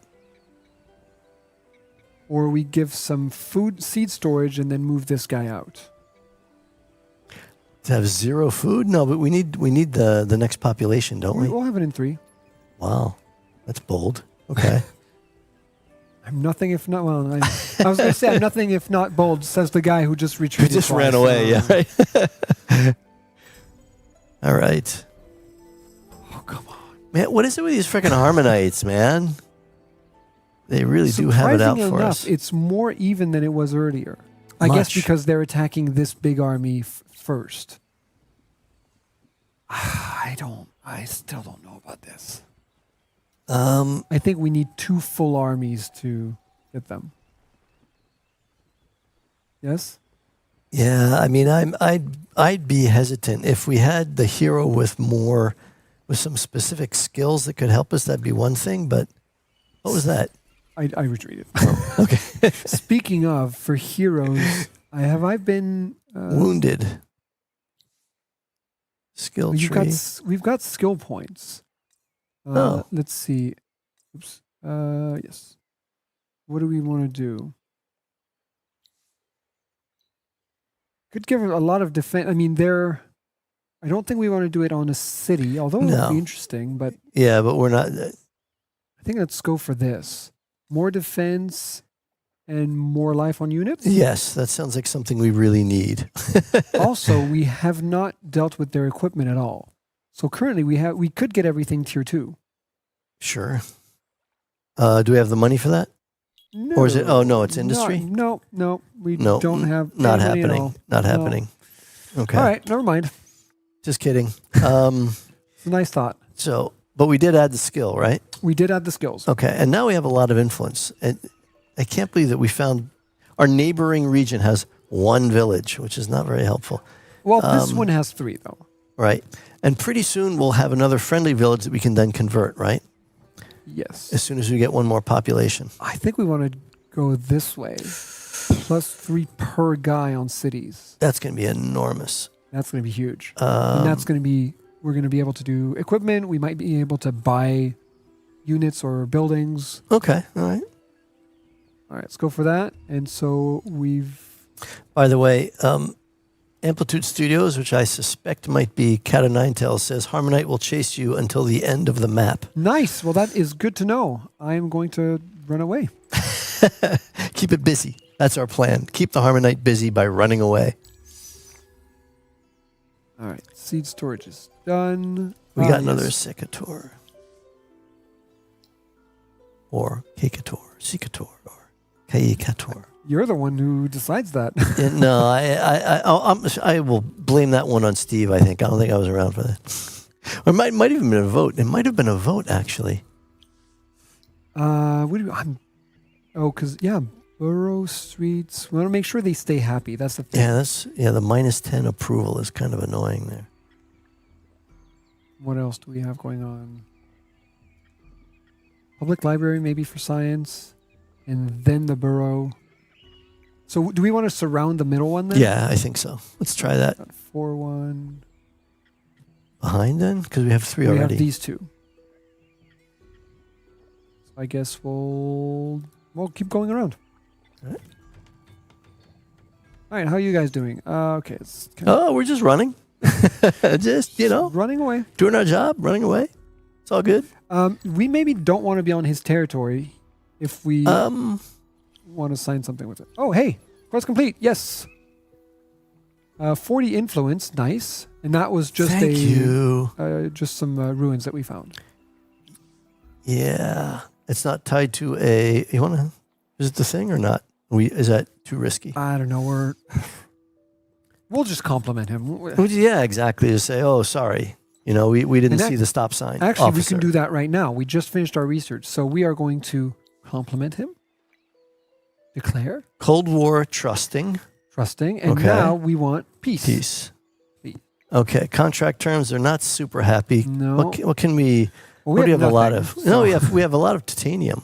Could throw in some titanium. All right, we've got some research. We've got a lot of glass steel as well. Glass steel. Yeah, give them like, I don't know. They love that. Oh, well, I'm not Well, gonna that's a give little too everything. much. Yeah, give them like 5 or something. 3, 2. True. All right, 3. All right. Cheapskate. Well, All right, let's see what happens. Yes, that worked. Cold peace. Yeah. Hey, community, we did something right. Did you see that? So they accepted the proposal. Yes. And that means that... Oh, yeah, that was a population change. So Right. this village should now be pacified, right? Because that was their quest. Yeah, I think so. Can we get a unit next to it so we can see? Make peace, not war. How come it's saying 0 to 1? Oh, we have to end the turn. Yeah, well, we might have to. Yeah. Okay. But yeah, let's try to get a unit there and see if we can convert those guys. That would definitely be worthwhile. We get some of those freaking Harmonites on our side. Our life would be a lot easier. No, I wouldn't go that way. No, I was going to say. Well, let's see. Try to convert another village then. How come? Oh, okay. It's Next 'cause it's turn the we same can do faction, it. maybe. Yep. Yeah, next turn, let's see if we can do All that. right. If they don't kill us first, which is entirely possible. Make peace, There not we war, go. Exotic armor and pacification. So, So that worked on all of got a them. flag. What does that mean? Conversion. Yes. Do we have 48? We have 48. And we got our own Harmonite. All right. We're supposed to be neutral with the dragons, right? I can't just blaze in with all my Harmonites. Well, we do have a peace treaty. It's considered poor taste to go blazing in with all your Harmonites. Yes. So those guys are still neutral or hostile, right? Yeah, they are. They are roaming. Yep. So now this one village is ours, but the others are not. They're just No. pacified. So we need to go over there and... I thought we got that one. No, that's where we got the quest. Oh, right. That's where we got the quest. So we need to go over there. So we're going to have to spend 45 Yeah, this guy we can everywhere. do. And Yep. this one, I'm sure we'll have it as well once we Yep, can yep. hover over it. Uh, And we can start assimilating it. Wait, which one do we want to assimilate? What are the 6. effects? Yeah, right. So we're going to have 0.5 resource per pacified and rebuilt village. We have not destroyed them, so we'll be good. Now, if we assimilate them, we'll get them for the rest of the game, right? Yes. If we get another... Unless somebody anti-assimilates them. But yeah, that should be, cost 15 Let's wait a bit, because I think we'd rather keep our influence right now to to get the next convert village. them. Right. Convert that second village and then, okay, right. But wait a minute. Do we should have finished the faction quest step, no? Because we just did 2 villages, 2 different, I think we'll have to wait until the end of the turn. right? That's what I meant. Sorry. I did not express myself well. And something leveled up somewhere, or did we take care of that already? Ooh, level 4. Awesome. Academy. Let's see. What do we have here? Extra accessory slot on hero. Defense. Life on units. Life seems on like units, a little extra life on units. Yeah. And for the, let's hit apply. For the armory, Oh, look at all we that just exciting got stuff. so we've got exciting stuff, but what's very interesting is that we got a unique, Yeah, we did. Right. We did get an award, didn't we? We Yeah. got some kind of special thing. which should not cost anything, presumably. I don't know where that is, though. It's a little embarrassing. Maybe in the quest screen we could see what the reward was. I'm trying to remember my. Let's see. Completed. It's a research. It's a we got it. research. Okay, It's a got research. it. Okay, cool. So we can make exotic armor, but we don't get it free falling from the skies, sadly. Sadly. Yep. Oh, there we go. There we Quest go. complete. Okay, so this worthy one heals quickly. And now we got 15 spices. Awesome. Okay. Whew. All right, second quest. Assimilate a minor faction. We just did that. No, we converted them and pacified them. Right. Now we want to assimilate. Now we can assimilate some sushi. Oh, come on. We have 2 of our own Harmites, though. We're like just marginally stronger. I'm tempted to just go for it. You want auto, or you want to run it play by play? Do keep the Harmonites off the silk carpets, dear. Yes. Words to live by. I'm tempted to go auto because we're running out of time and I do want to. We are. I'm sorry. We're running. My apologies to the community. We're running out of time because I can't give good advice on this game. Not at all. We're doing very well. Let's talk more about the cultists. Where did they come from? Well, they came from the community. That was easy. So these guys we want to assimilate. There we go. So next turn we'll have that quest done. All right, we're doing stuff. As far as the earlier question about a faction that's been unexplored in the lore, the Draken are actually quite interesting from that point of view, because they're an endless dungeon, they're an endless legend, but their backstory is that the Endless did tinker with their DNA in order to pacify them, basically, or make them pacific. Make them docile for the Endless. And we tried to hint at that in the quest, and towards the end of the quest that you're sort of been mind controlled by the Endless. But because the Endless played with them, we sort of assumed their DNA was in any Endless laboratory anywhere. Like species do on Earth. Laboratories all over the world have, DNA maps of living species. So theoretically, there could be lots of different pockets of Drakens sort of everywhere. And they are generally peaceful and peacemakers. 72. 72? I was waiting for that 45 magic number. That's expensive. Oh. All right. We need to know another... We don't need so much dust anymore. Let's go for... We need another 27. All right. 2... Plus 6. Plus 6. When the next winter comes, we're going to be hurting on the dust front. No, maybe we've got a margin. We've got a margin. Yeah, that's true. Oh, and we've got the Empire Mint that we'll be able to. Ta-dum. Right. Okay. New unit over here. Let's get him up in the fray. Okay. We can't. We just tried. Why we can't? Next turn. Got plus 15. That's brilliant. And there we go. 75 and winter. Minus 30. Oh, that's bad. That's fine. That's fine. Everything's okay. 72 conversion. Harmonite has appeared. Oh, we're going to have some very interesting armies over here. Ooh, we got minus 47. So if it lasts too many turns, we're going to be hurting puppies. Let's not hurt puppies. Doodle Goop, I wouldn't say the Endless made a mess of the universe. It did to an extent, but they just played with everything. They had a very, very low threshold for respect of other forms of life, shall we say. And that's kind of what led them to trying anything, anywhere, with everyone. It's the kind of idea that, they were the gods, they were the most powerful, they could do whatever they wanted, and they basically did. There is so many different sub-factions of the Endless all over the universe, and someone tried almost anything that could be tried. So so they've done a lot of things that, I wouldn't recommend my kids try. That's certainly true. Yeah, there've been a number of homebrew tabletop RPGs done for the Endless universe. It's getting. Oh, that's the. How did they get so strong? No, they're not strong. Yeah. Okay. Yeah. We're gonna hold position. Hold position. Feeling bold. No, Draw. Yeah. I guess if we both hold positions, then we're just looking at each other, going, "You first. You first." No, I insist. All right, and I want this unit, new army. All right, so we've got this very cool army over here that's going to have 2 of each, and then a kind of weakling army with preachers. Right. Where did all our influence go? We're up at 65, and now we're at 20. Oh, we spent it. Oh, we got that village. Sorry, I was off.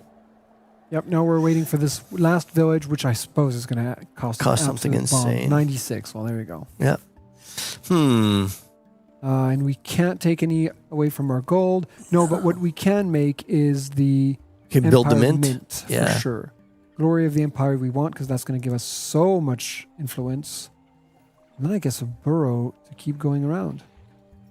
And is winter over? Nope, not yet. Nope. That is unfortunate. Oh yes, they might have higher tech weapons and armor. We have not looked at that at all. This is true. Oh, I didn't. Oh, dude. Oops. That's okay. What you're saying is oops? Is that the... Pretty much, yeah. So, the militia is basically gonna... All right. Anybody ranged in our army there? I don't think so. Nobody? The militia can't actually run out and fight, can it? Looks like they can. Uh-oh. A little nervous about this. We've blocked our own reinforcements behind our deployed troops. Well, that's why I wanted to get across this as early as possible, and maybe I should have let them kind of stop here. And then we could have had them in a bottleneck. Whatever. Okay. It's going well. It's going well.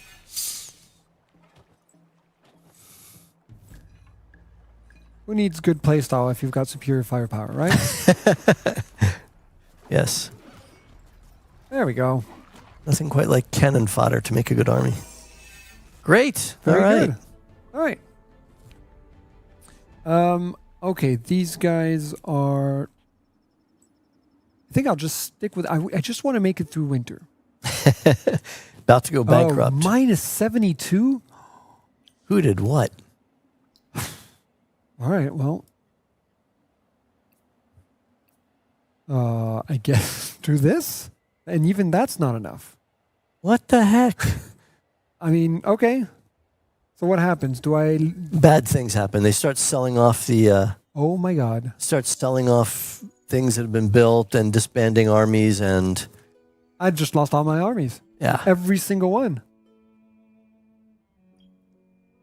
We lost the first Babettes. Oh, we lost the Harmonites. No, that's okay. We still have the villages. If we still have the villages, we can get them back. Though I'm not feeling terrifically clever at this very moment, I have to say. No, we do. Oh. That's so unfortunate. It's a bit annoying. That was one Yes. turn away. Although we're barely at plus 10. This is insane. Yeah, we're getting massive penalties for something. So we've got minus 17 because of all the improvements. Have I Right. built too many improvements? That's what I tend to do. Well, next turn we'll get the mint to see if that makes a difference. And we need a research, yeah. Research, let's see. Money. Money. Buyout cost you don't care about so much. We don't have enough but- money for buyouts. Yeah, that's No. that's definitely not a strategic issue in this game. I guess, do we have rivers? No.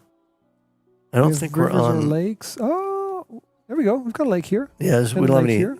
Oh, we have a lake. Yeah, we are on a lake on that side. That's Yeah. true. All right, let's go. I mean, it's our only chance. Yeah. We could try to see with the Drakens if they trade something for dust. Listen to the chat vote, it says. Oh, what did the chat vote say? Uh-oh. Oh, it's not showing up on my end. I think I waited too long. Oh, come on. Economy. Yes, economy. Yeah. Everywhere. But we only have the one city. We're doing as much economy as we can. And here comes some Draken, who I'm sure just want to, pass the time of day and have some tea. I'm sure. Friendly people that they are. How long before we get a new... Okay, unit here in 4 turns, 2 turns, 3 turns. All right. All right, we'll make our army up pretty quickly. Okay. Oh, come So, on. these guys... Oh, and I have to say that yes. Amplitude Studios did indeed say that they would hunt us to the end of the map. Maybe with luck, yeah, maybe the Draken will take on some of the Harmonites and get them off of our backs. Maybe. You know, in a perfect world, that would happen. Why not here? All right. Yes, we can boost some things. So what is this going to give us?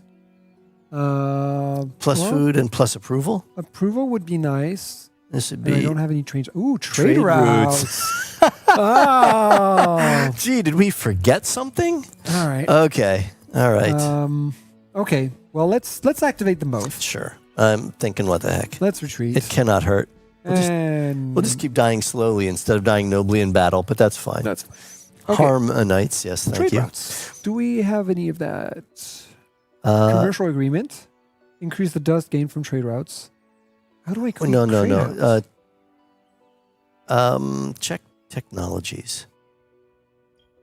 Dust technologies. That wait a minute. later on down the line? No. No. It's got to be... Is it one we missed from the first... Highways, no. Shipyard, What's Imperial Highways? This guy. Used by trade routes. Yep. But how did we miss trade routes? I don't know that I've ever used them before. Maybe that's why I'm not very good at this game. Let's see. Yeah, we are dead last, by the way, in terms of score. Yeah. Shocking. Shocking. With all these fine brains working on the problem. Oh, they do say apparently highways create trade routes. Right. It's an error too. Oh, well, there you go. That's what we need to do. All right.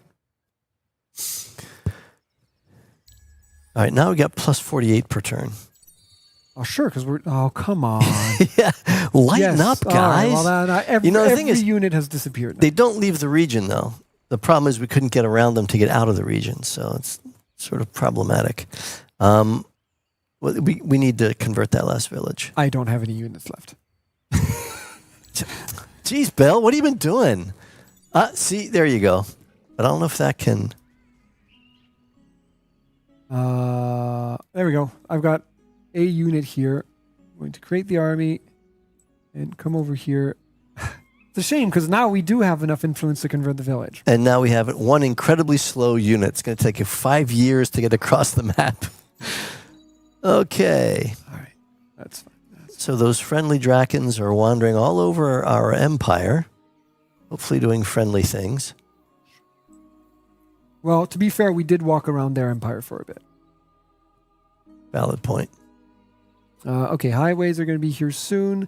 Here we've got the dust filtration. Okay. All right. All right, we can maybe move some guys out of dust because we're getting... I mean, plus 40 is not... That's true. We don't Miraculous, need much but- influence. I'd say production is more important right now. Okay, let's not... Plus 15 is... Okay. Something like that seems pretty good. Wow. All right. Let's go convert those guys. Unless it has to be... Well, let's see if we I can... think... Oh. Right. So, yeah, that All should right. have guessed that. Well, What, can we build a preacher real We'll quick? Just buy it. 101. Boom. Done. Agreed. Oh. Well, this is still very interesting. Do we want more science as well? Unit cost reduction. How military? We're not that military. No. I think this is nice. Maybe extra approval. What's our approval currently? Well, we want to have the... we have tons of Yeah, we've got tons. everything. This sounds kind of good. Uses up 48. Yeah, no, uses up 80. Yeah. Okay, sure. Wow, that's a lot of stuff. Well, we've been stockpiling it. Yes, our military consists of one minor faction unit who's wandering sadly around the map. Okay. All right, let's see. Come over here. Next turn, we take care of this faction. Oh. Oh no, you're... Well... It doesn't matter. We still have our village. Right. And since we can't get it, I guess it's only fair that they can get it.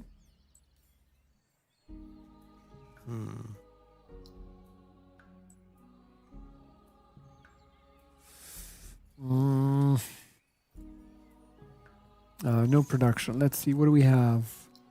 More. So this one now should be level 2. Yes.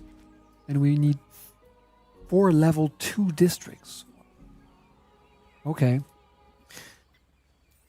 Do we need units first, or you're in a district kind of mood?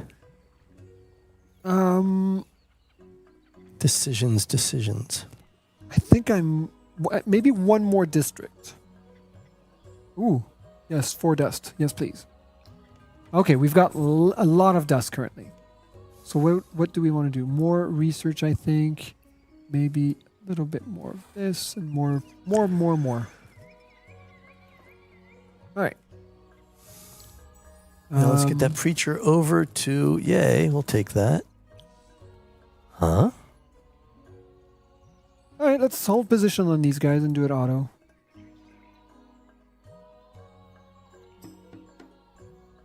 That wasn't very impressive. Yeah, it was the one unit that was alone. Yeah, let's convert this guy.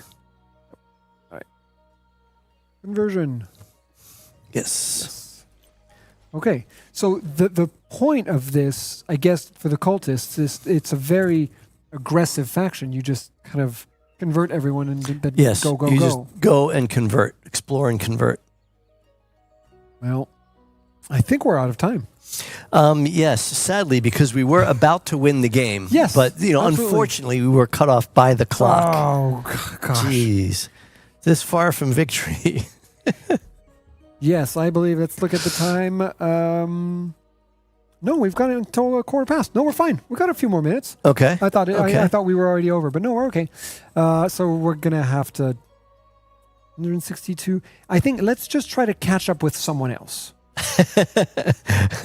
Let's try to not be last. That's like my new strategy. Yeah. I guess. So he's still with us. Yeah. Oh, we lost our army. That's such a shame because we could have maybe. Oh, we've got a. We could have. Oh no, I clicked the wrong button. That's okay. We could have maybe. Oh no, this is good. Attacked the dragon. Oh, okay. Shoot. No, not good enough. I think now that we have money, what we also need to do. Can we buff up our? Exactly. Is spend some money on better equipment. Yeah. Where's our hero? What are they doing? Are they in? They're in the hospital. hurting. Hero hospital. Let's see. Where's our hero? 4 turns. Yeah. Meanwhile, though, let's see. Now we can give them tier 2 stuff. That's not too expensive. Tier 3 on certain things. Actually, how are we doing on research? We could also research tier 3. We got Imperial Highways coming, so hopefully we'll get some. And how much longer? Tier 3 is going to be a while. We're going to go for one of these, maybe. Go for weapons and see what we can do with that. I think that's the problem, is that we still have not upgraded our equipment at all. Winter.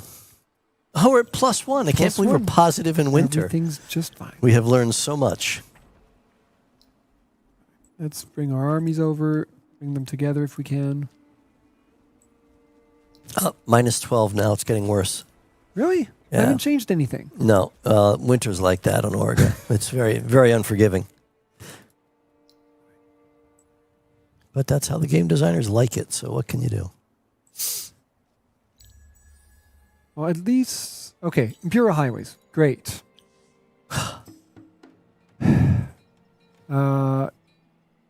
Just do it. Yes. Thank you. So it's all about being aggressive. Done. So how do we do... How do we make these highways now? Trade. We've got the right-of-way here. Cities and adjacent regions. Okay, great. Just do that. Sounds good. Okay, that's good enough for me. And then we just keep going. Trying to get our guys together. Oh, minus 15. That's okay. I can live with that.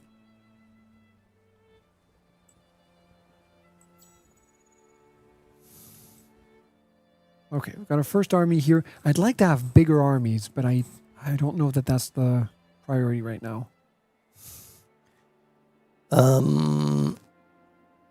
Guess it would be this one would be nice. +2.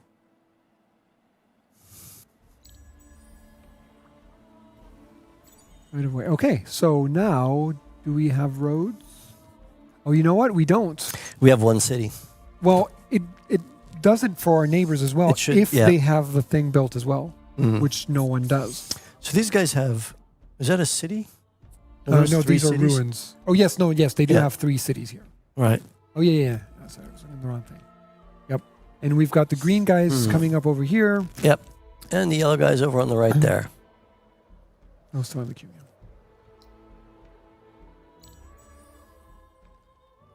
Summer has returned. Yes. Ooh, it just looks lush and green. All right. Drakens are starting to annoy me, if I'm honest. Uh-oh. It's true. And- We do not know who the green guy is. We don't know what empire that is. We're playing with 6 empires. We've only met one, but we see vestiges of We can see the kind of light green here, and the dark blue green. and the blue. We can see. Oh, yeah, and light blue too. all Well, it's a 3 of them. tiny map, so of course. Yeah. Okay, so we have the right of way. Ah, there we go. There are beautiful city, our roads. Yeah. Roads here, roads here. Okay. We're going to start moving a little bit more quickly now. Look at that. Shkoom. Okay. Medieval skateboards. Look how fast they are. Others are friends you haven't met yet. Well, what a nice way to look at it. Unless they're necrophage.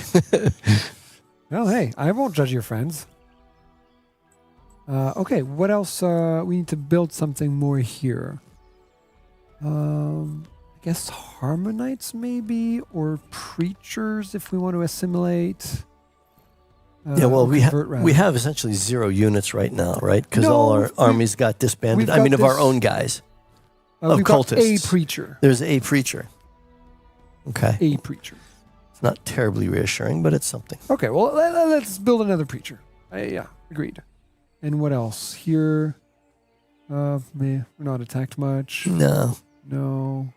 we don't have any titanium. Much else we want We to can do build here. Harmonites, though, if you like those units. I like them. They're good.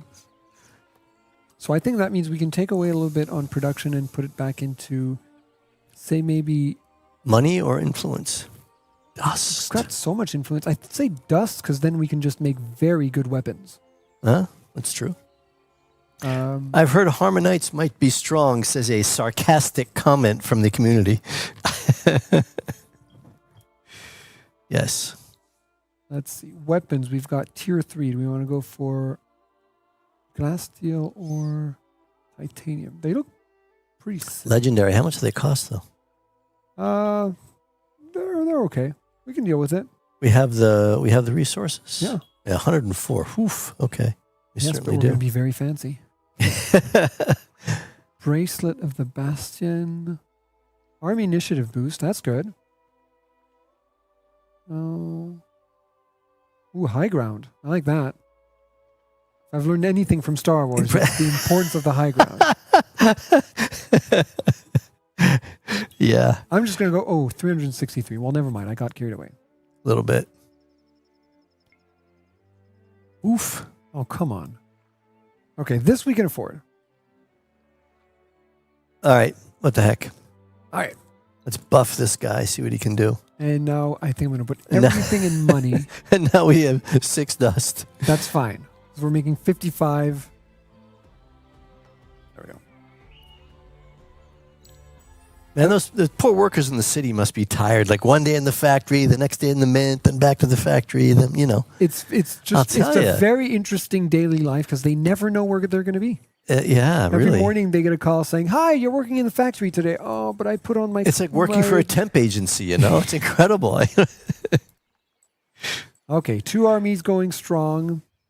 I'm gonna keep them in the middle. I think. Yeah, I do feel a little guilty about jerking the workers around like that. But look, we got an empire we're trying to keep going here. I knew that was going to happen down here. What the heck? It's these guys, but it's the only road. What am I supposed to do? I guess. Destroy them. Yeah. That's what we're going to do. We're gonna send all of our Harmonites to say hi. All right. What are we doing And that here? should calm them down. Ooh, plus 30% attack on units. I mean, we're going 144. What do we have? We have 193. Oh, that's well, we're not going to be doing any simulating in the near future, are we? At the moment, no, we're not.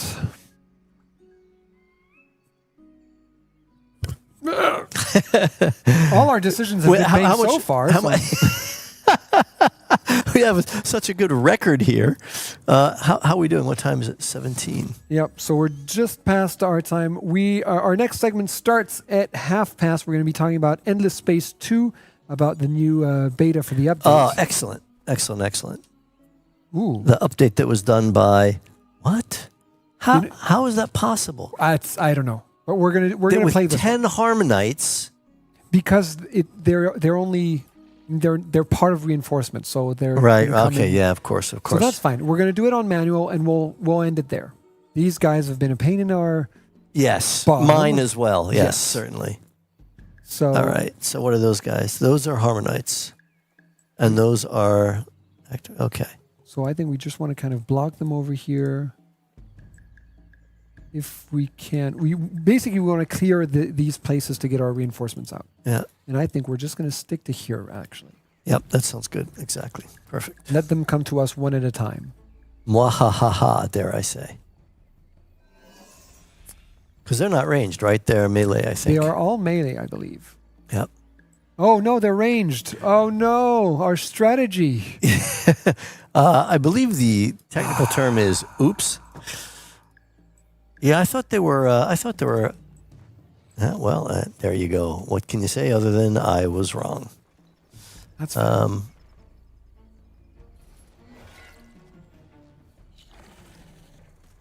okay. We're clearing these places. That's the main thing. Now we're going to get our reinforcements in, and I am just going to move in all around them. Oh no, these guys are ranged, aren't they? Yeah. Support. They were only ranged. We could move them to the side and then. Yeah, try to put them here. No, so they'll shoot automatically if they're in range, right? I think so.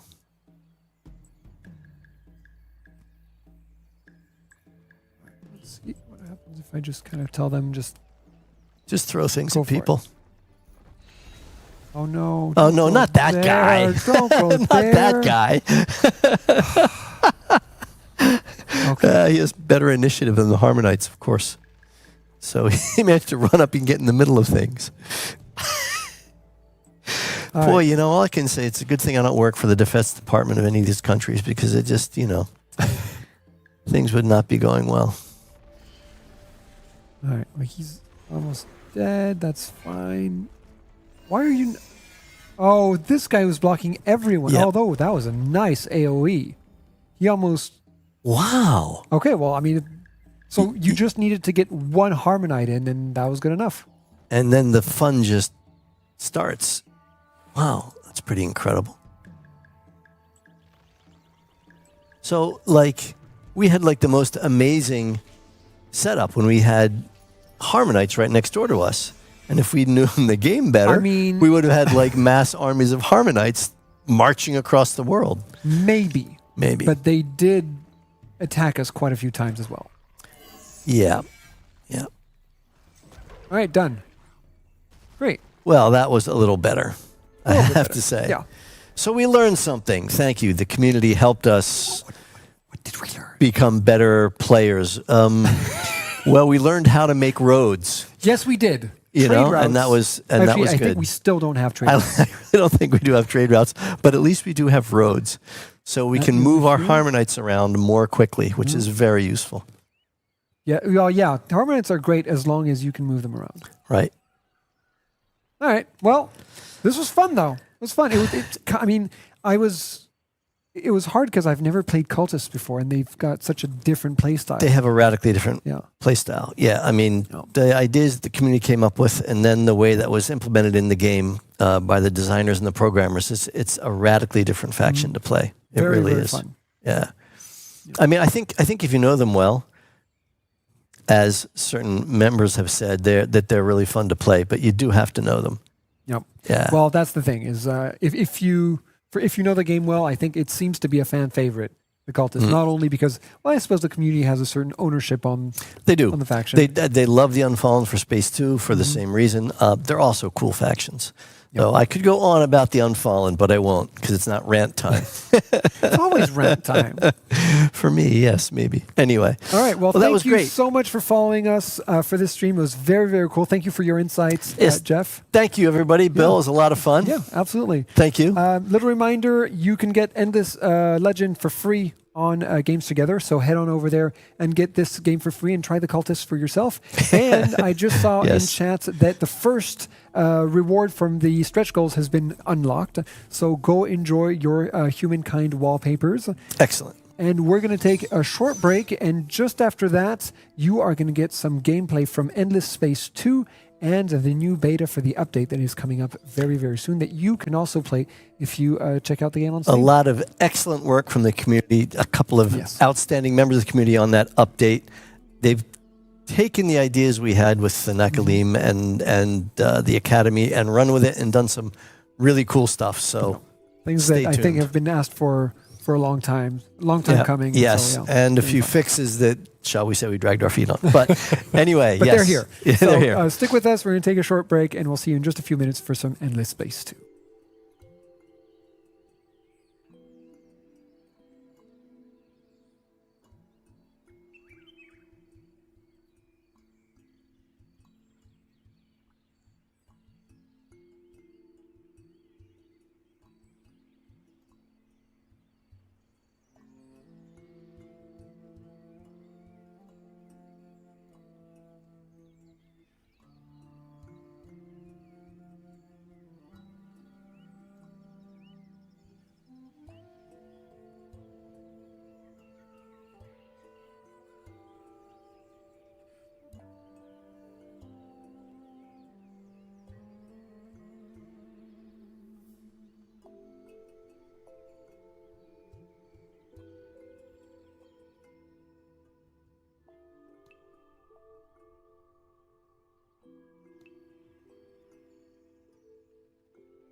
Hello, everybody, and welcome, to our Endless Space 2 segment today on the Amplified Strategy Day, as I've called it on the blog, because yesterday, as you know, was all about Endless Dungeon, and today we're looking at our various 4X games. We already looked at Endless Legend with Jeff, who's always great having on camera because he always apologizes for his long speeches, but that's what the people are here for. They want to hear him talk about all of the cool Endless stuff.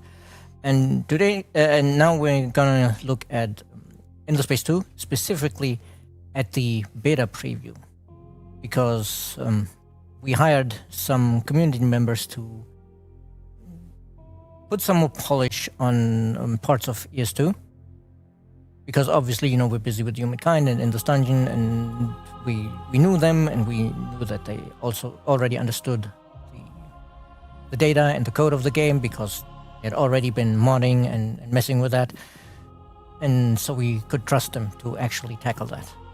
And obviously, me as the community developer I'm responsible for the VIP program, so I had close contact with them, I knew them, and Simon here is our live ops manager. If you want to introduce yourself more fully.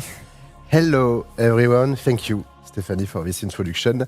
So for those of you who don't know me, I am indeed Simon, a live ops manager working here at Amplitude. So we are doing several stuff in live ops, but mainly it's about collecting data and understanding what is happening after we release the game when we are live, hence the name Live Operation Manager. So we are working a lot with Stephanie and all of the community team. And part of the live operation is also handling what we call our back catalog, our products which are no longer in active development, such as Endless Space 2. And this is why I've been working also with Stephanie on this topic and with our VIPs on this very specific community patch that we are going to play with today, I believe, Steph. Yes. Though before we get into that, we should probably give them an overview of what's changed, and also say a few words about who worked on that, because they might be known to our community members.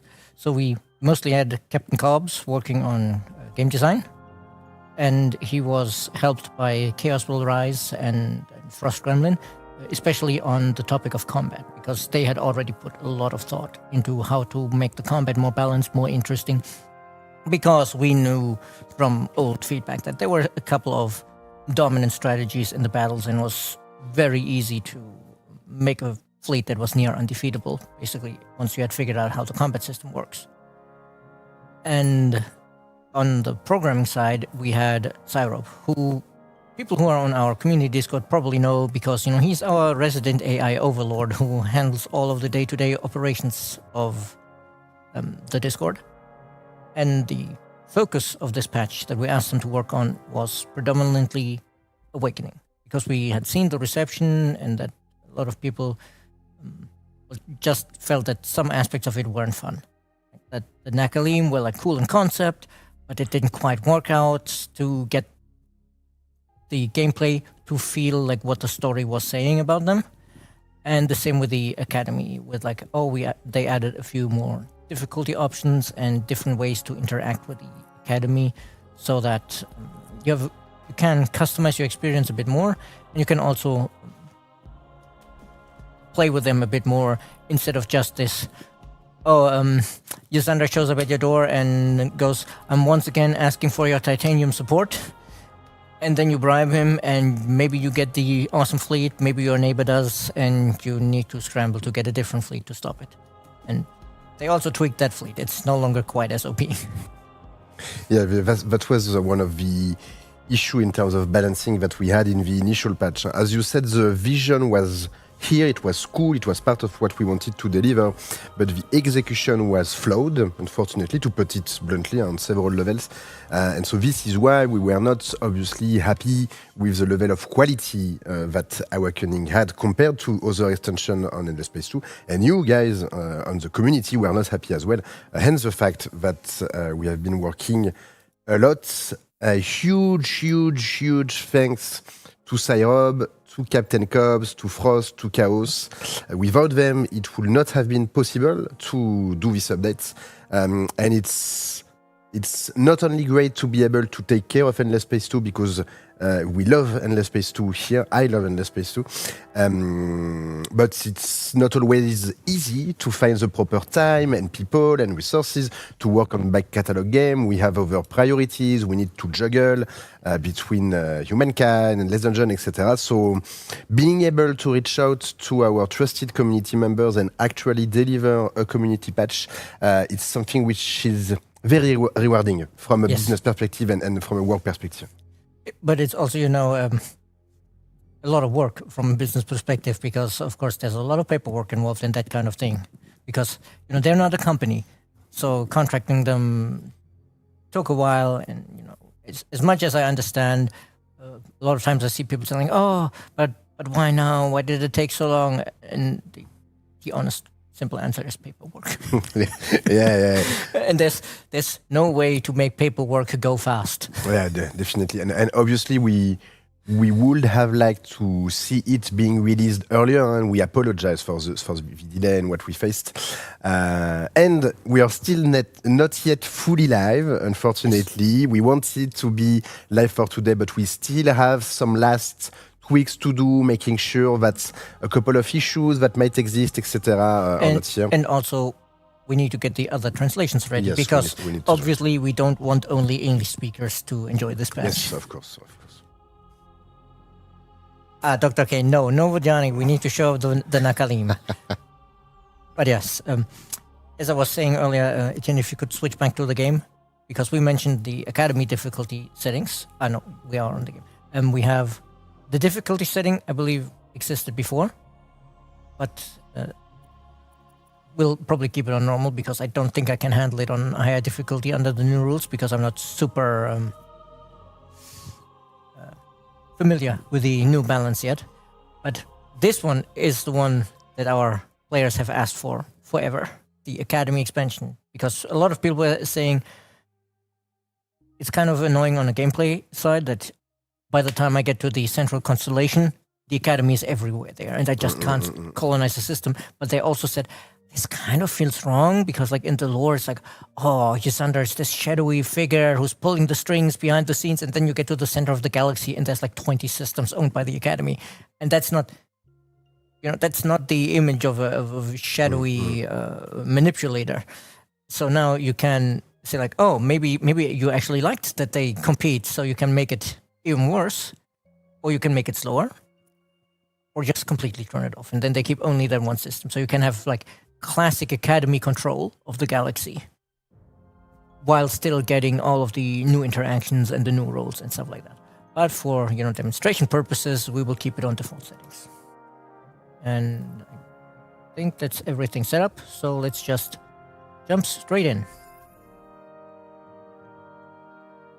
And once we're in the game, I guess Etienne will have to figure out where to stick the camera to not get in the way. Yeah, that's because up there, it's gonna be in the way of the system menu. I think actually where we are is not that bad, huh? No. Once you're in the system, there's like all the films made out yes, inside the system. Yeah. It's going to be a nightmare, Etienne. Yeah, it's the eternal problem of streaming 4X games. There is nowhere definitely on the screen that you can put the camera that isn't annoying. Let's let this run through.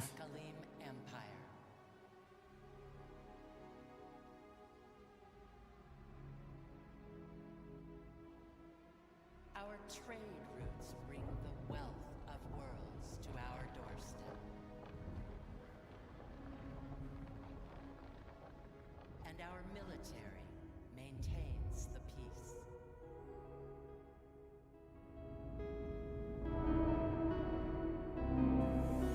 Now, the messengers of our gods awaken my people from their sleep, calling upon our strength.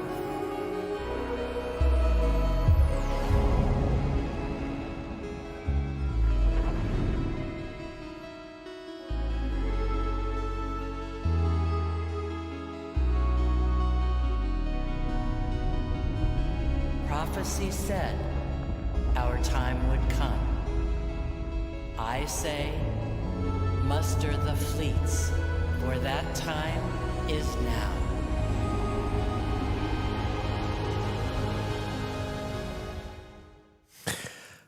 So, Damn, those introduction movies, yes, they are they're so cool. So they cool. are so good. Yes, but as you can see here from the intro, this fantasy of the reawakened empire that went into hibernation. For anybody who isn't familiar with Endless Space 2, was what the Nakalim were supposed to sell. And it's a very common trope in sci-fi that you have, the ancient precursor civilization, and there's there's survivors somewhere in stasis and stuff like that. But with the previous implementation, we didn't quite reach the point where it felt like that, because you had all this tech, but you didn't have many people, you didn't have much infrastructure, so you didn't get that feeling of being a reawakened empire that reclaims its old glory, because there was no physical remnant of your old empire.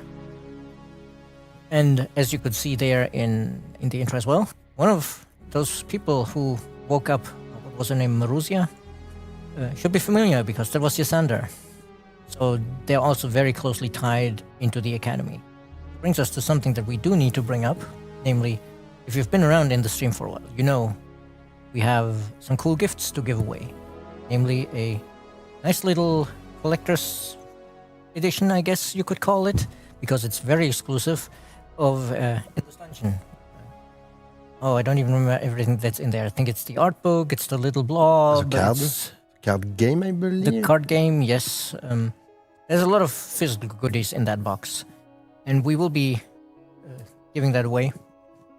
And to join that giveaway, you just need to put Academy in the chat. It can be just the word Academy, or it can be in a sentence. And at some point, when we think, yes, now it's been enough time for people to make submissions, then we will switch over to our Nightbot and do a random draw, and then our other community manager, Dark Arrow, will contact you through Twitch chat.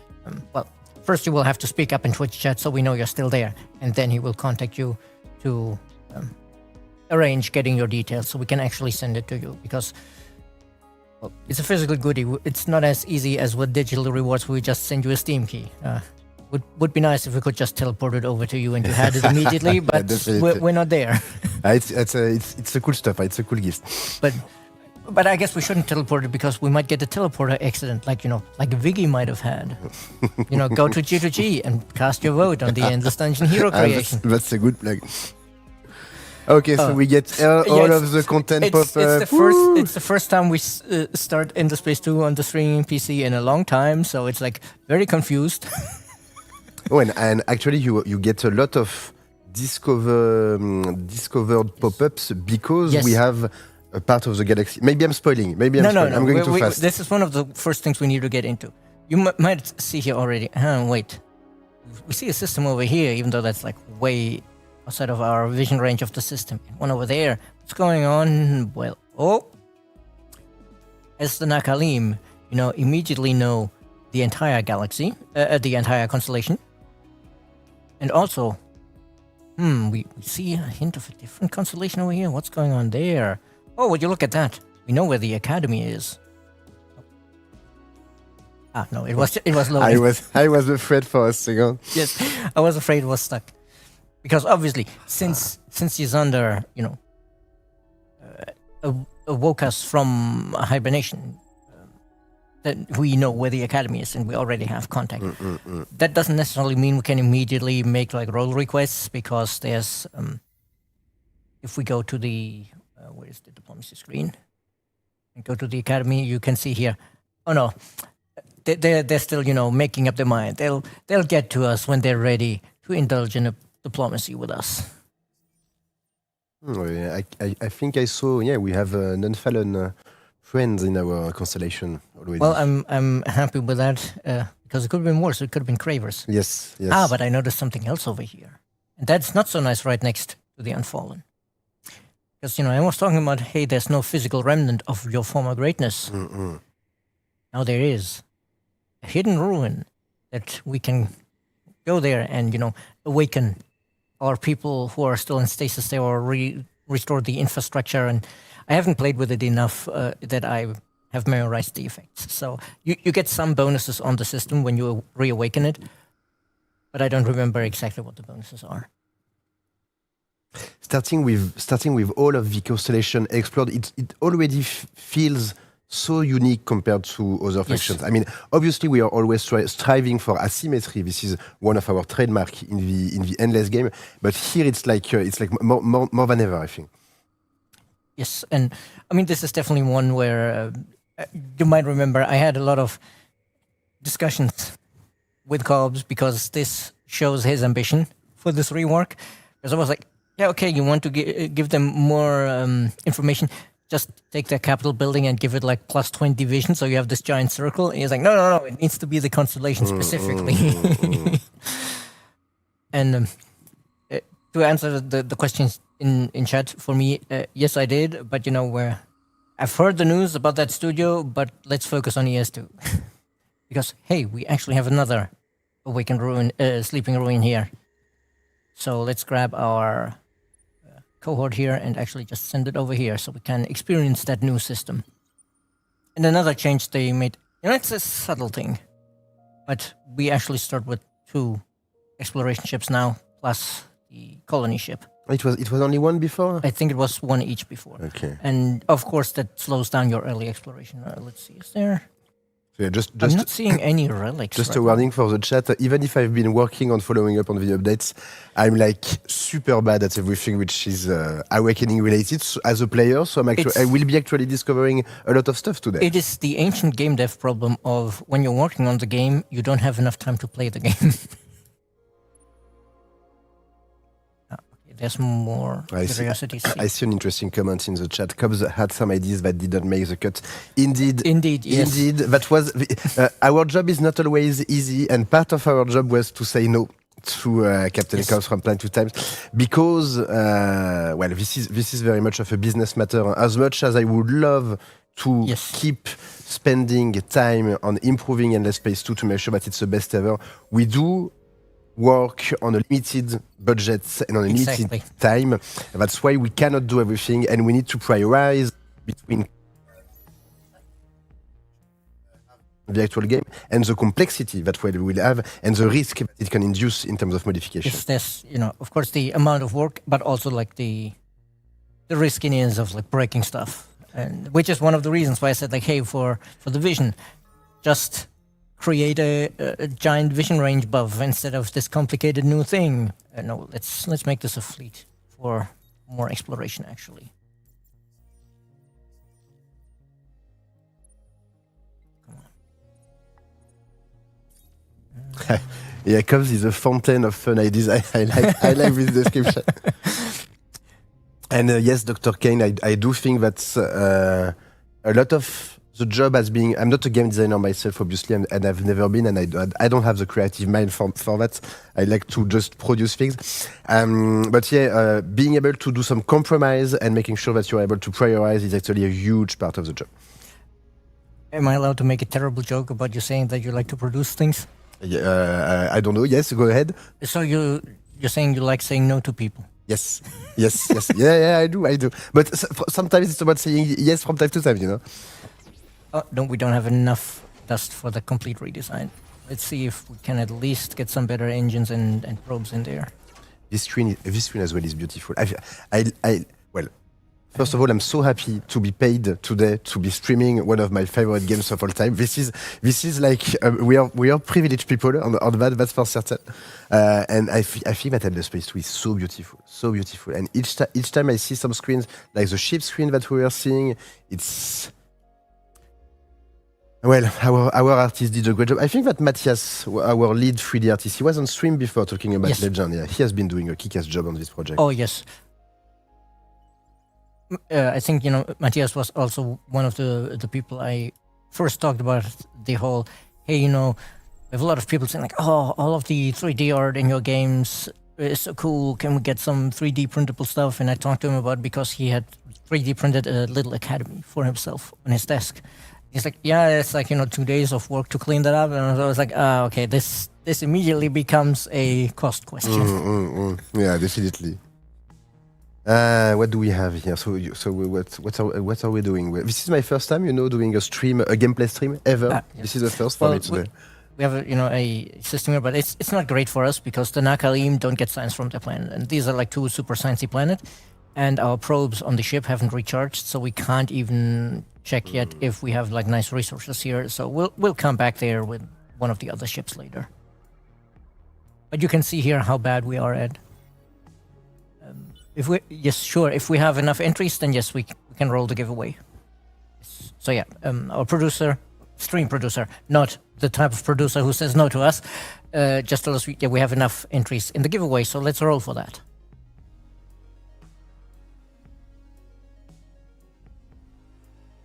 Checking the chat, so just to make sure it's clear for everyone. So right now the patch is on a beta branch. Yes. Patch preview, I believe it's called. A public beta branch, so yes. Any of you guys can opt in to the branch if you want to play it. We are extremely close to the actual release. We cannot commit on a proper date now, but to be transparent with you guys, we are just finalizing the localization because, as you said, Stephanie, we want everybody to be able to play and not only English speakers. And we have one potential issue that we want to either fix or make sure that it's not too much reproducible, basically. But we need a bit of time to assess that. But hopefully, in the coming weeks, I was saying that I should not be saying a date, and I already said a date, but hopefully in the coming weeks, the patch will be able to make it on the default public branch. Yes. By the way, yes, congratulations to Dr. Schmeckles for winning the collector's edition. I call it. It's not really a collector's edition because it's not for sale, but I guess that just makes it more of a collector's item. Yeah, it's a super collector edition. What is it that Display says in their ads now for the Apex collectors? I don't know everything. I've been getting those ads on like every YouTube video I watch. Speaking of Display, we have Endless Art and Humankind art on Displayed, and there's a discount. Just check the blog on G2G and use the code there, and it's like 25% off. And it's really cool art to put on your walls. And yes, if Dr. Schmeckel says something in the chat, and I guess we'll give him 5 minutes, and if we don't have an answer by then, we'll need to roll for a different winner. Yes, the Who are those? Those are the pilgrims. The pilgrims, former major faction in Endless Space 1. Yeah. Correct. Yes. Oh, exactly. yeah, lovely.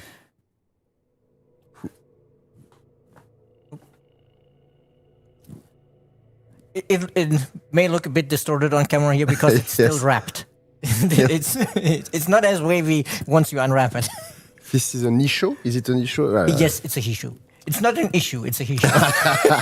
Especially with the terrible English accent. You are right to pronounce it well. Yeah, we have a lot of cool visuals. Display sent us some freebies. I've actually put my hands on the Horatio one that I plan to keep for myself. Don't say that to anyone. I was looking at the display shop earlier today and at the Endless display shop, and I love that they have like the various sections like, factions, notification, or whatever, and then there's one just called perfection, and it's all of the Horatio artwork. So yes, let's see which one of these are happening for us already. I guess the steps is the best one. So let's find what's in here, and then we settle it. So what are we looking for? Food and industry? Oh, super spuds. Yeah, we have found the space potatoes. Yes. Yeah, in French, they are called super patates, and it kind of sounds like really funny. Back when I was a VIP, they were actually called Uber Spuds in the first VIP bills, and with an umlaut for Uber, and so people started joking. This is like the gratuitous metal umlaut. So there's the vegan craver metal band, the Uber Spuds. Those little introduction when you colonize the planet, so and this is part of why I love Endless Space 2. The team, because I was not there at the time, I'm a pure legit fan of the game. Those little staging things that the team did when you encounter a new system and you have a little roll of camera for each planet, it brings so much flavor, gravitas, I don't know. I like the proper word to describe how enthusiastic I am about those. So here we can see now the effect of, there's, an ancient settlement of our people here. So for 10 turns, we get 100 food industry dust and science, 20 influence, and plus 10 approval on the system. 1,000 industry is a lot, because if we look at how much one of these costs, it's 280. We basically finish 4 improvements just from the bonus. So this is a great bonus to get started. All right, these are one of these is Nakalim specific, actually.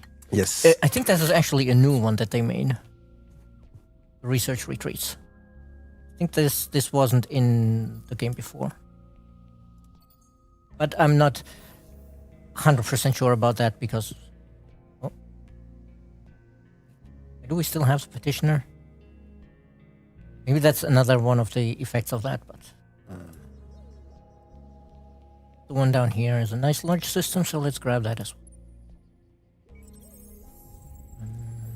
Arid. Ocean planning with Kessler syndrome. There are super patat as well. Yes. Super spread are everywhere. Battle tactics, some Hiroshima. Some Hiroshimas. Actually, let me check. They might have rebalanced some of the effects here as well. So, buyout cost reduction, yeah, that's okay as an effect. I mean, obviously for like the first improvement, I always like the industry, because then you can just slap it on a new system and have much better production to get it off the ground. So what's the play for Nakalim? Should we be focusing on one of the FIDSI, or is it like going for industry? The idea, I think, but I haven't finished the game, so I can't confirm how successful it actually is. It's probably actually more focusing on influence to convert systems, though you can also now do that aggressively. Because any system you give to the academy, it will give you, well, I can't show it yet because we can't access the diplomacy yet. But you can trade influence with the academy for favors. So giving them systems gives you favors, basically. But also every system you give to them still counts for your expansion victory. So you can have indirectly control the galaxy and then win for, controlling the most systems, basically. And obviously science is not our strongest suit, but we still need it. Yeah.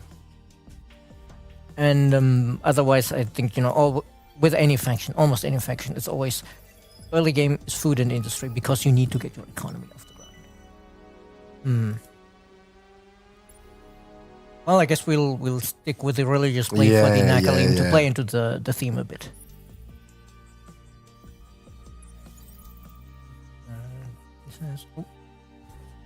It was about. Then we roll another giveaway. Yes. And that is the risk of these kind of giveaways. You almost always have some bots somewhere.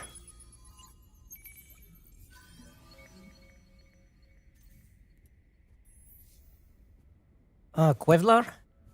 That name actually sounds familiar. I think I've seen that name somewhere else before. So please say something in chat so we can be sure that you're here.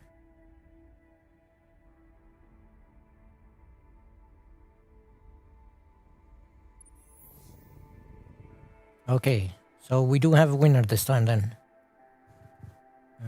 Right. All right, we also had the usual here. Yeah, congratulations. See, I should have pulled that up when you were showing off the display, because those are kind of the estranged cousins of the Hisho.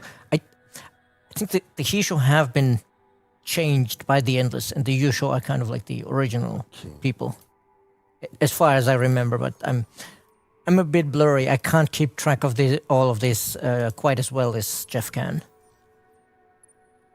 Because obviously, Jeff is thinking about this stuff every day. And we kind of rolled, like there's no relics for us to find here, so we kind of need to rely on our quests to get the relics. Speaking of the relics, that's another thing that drastically changed. Before you could just assign them here directly, but now you need to unlock these by building cathedrals. And we'll get into that in a moment. So yeah, this is actually a pretty big change in terms of gameplay, in terms of how you interact with It's a really big change, actually.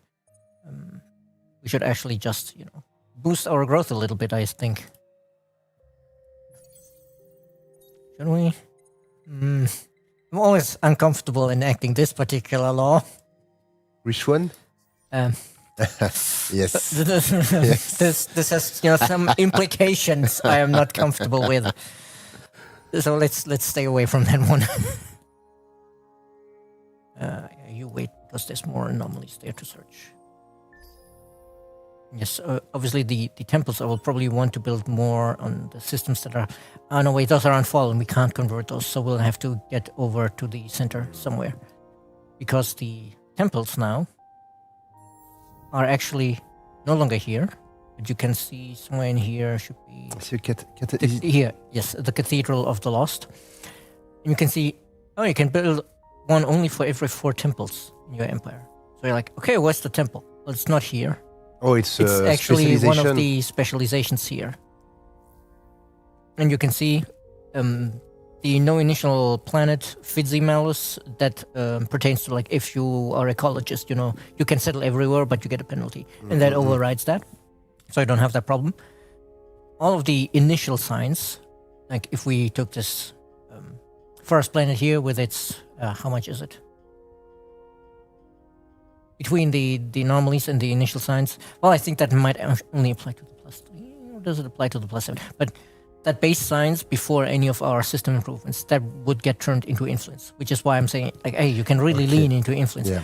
But the last effect there might seem a bit weird. That's basically saying, like, hey, if you build a temple here, tearing it down is going to cost 5 times as much as normal because people don't like it when you tear down the churches. It's a commitment.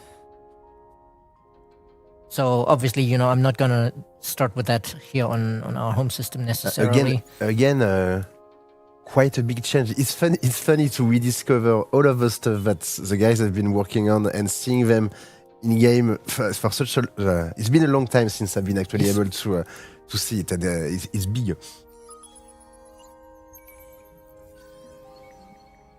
Yeah, these are the anomalies that I always found a little strange. It's like, we live in this super futuristic society that can travel at warp speeds, but we couldn't tell that planet had a moon when we entered the system. Yeah, I see what you mean. Maybe everybody's blind. But maybe we need to get close to confirm, because it's possible that that's no moon. Oh, and you are actually, of course, you are actually able to yes, to travel without the star lanes because you are. Did we look at the tech tree already? We looked at it briefly. Yes. This is, still how the Nakalim always work. We start with all of the I remember. First 2 circles unlocked, which of course makes all of the next research quite expensive, and then we have the penalties on top of that. So we are quite bad at research. But actually, I'm thinking I'm gonna go ahead and grab let me see which one has more support slots. This one has 3. And also 3. And then probably this one because it's slightly cheaper. And just stick as many engines as we can on there. And just... and now is where I embarrass myself because this is a French keyboard. Let me know, I can help you. And we just crank one of these out so we can send it off to the academy so that we count as having found the the new constellation. Ooh, 4 turns now. Then I want to finish this one first. Of course. Because our other ships are a lot slower. Mediterranean. It's a nice. Is it worth colonizing systems with 2 planets only? I feel that it's not worth, but... Well, that depends. Sometimes, they have resources you really need, like antimatter or something like that. But generally in the early game, I wouldn't necessarily go for the super small systems. Okay. Oh, yeah, so... especially when you start to get into the mid resources or the end resources, if you're lacking a proper source, then that makes sense. Yep. And... yeah, super patat. It's time for some more super spurs. Yeah, actually... oh no, we found that man from Subnautica. Oh no, we're screwed. We have plenty of money, yes. Yeah, we do. The Unfallen are vining the system. No surprise there. So let's just steal some of their anomalies here. In which difficulty are we playing? Standard? Standard, yes. Yeah. I'm not familiar enough with the changes to go to a higher This difficulty. is not a challenge run whatsoever. Okay, this is right. Where is it? Here. Actually, this would probably also have once she's done searching anomalies here, I'll send them back, and then we can equip them with a bunch of engines and send them off scouting the other constellations.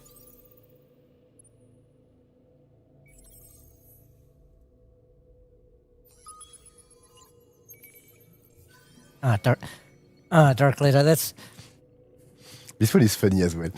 it's generally by a lot of our players considered one of the worst resources for one very simple reason. If you're playing well enough, your manpower system capacity never comes into play because you've already crushed the enemy in the space battle. Which, okay, fair point. You know, if they never get to land troops, you don't need defenders on the ground. Yeah, that's cool. There we go.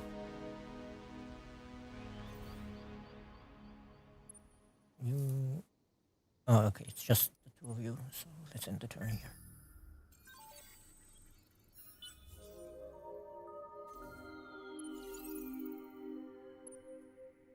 Actually, is there anything else we should be settling?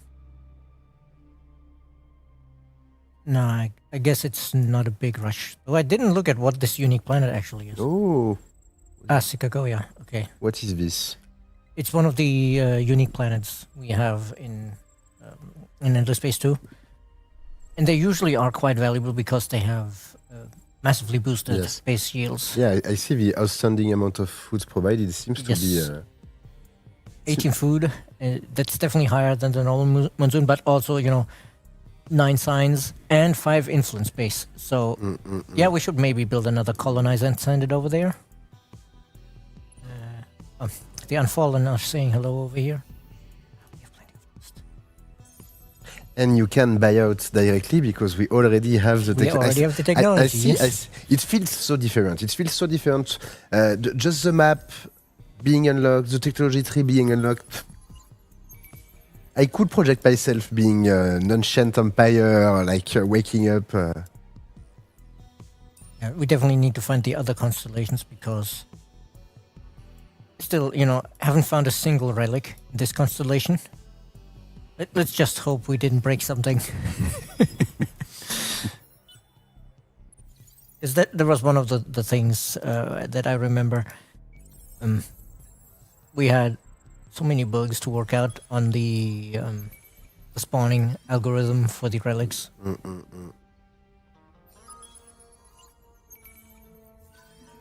This is an okay system, but it's not great. This is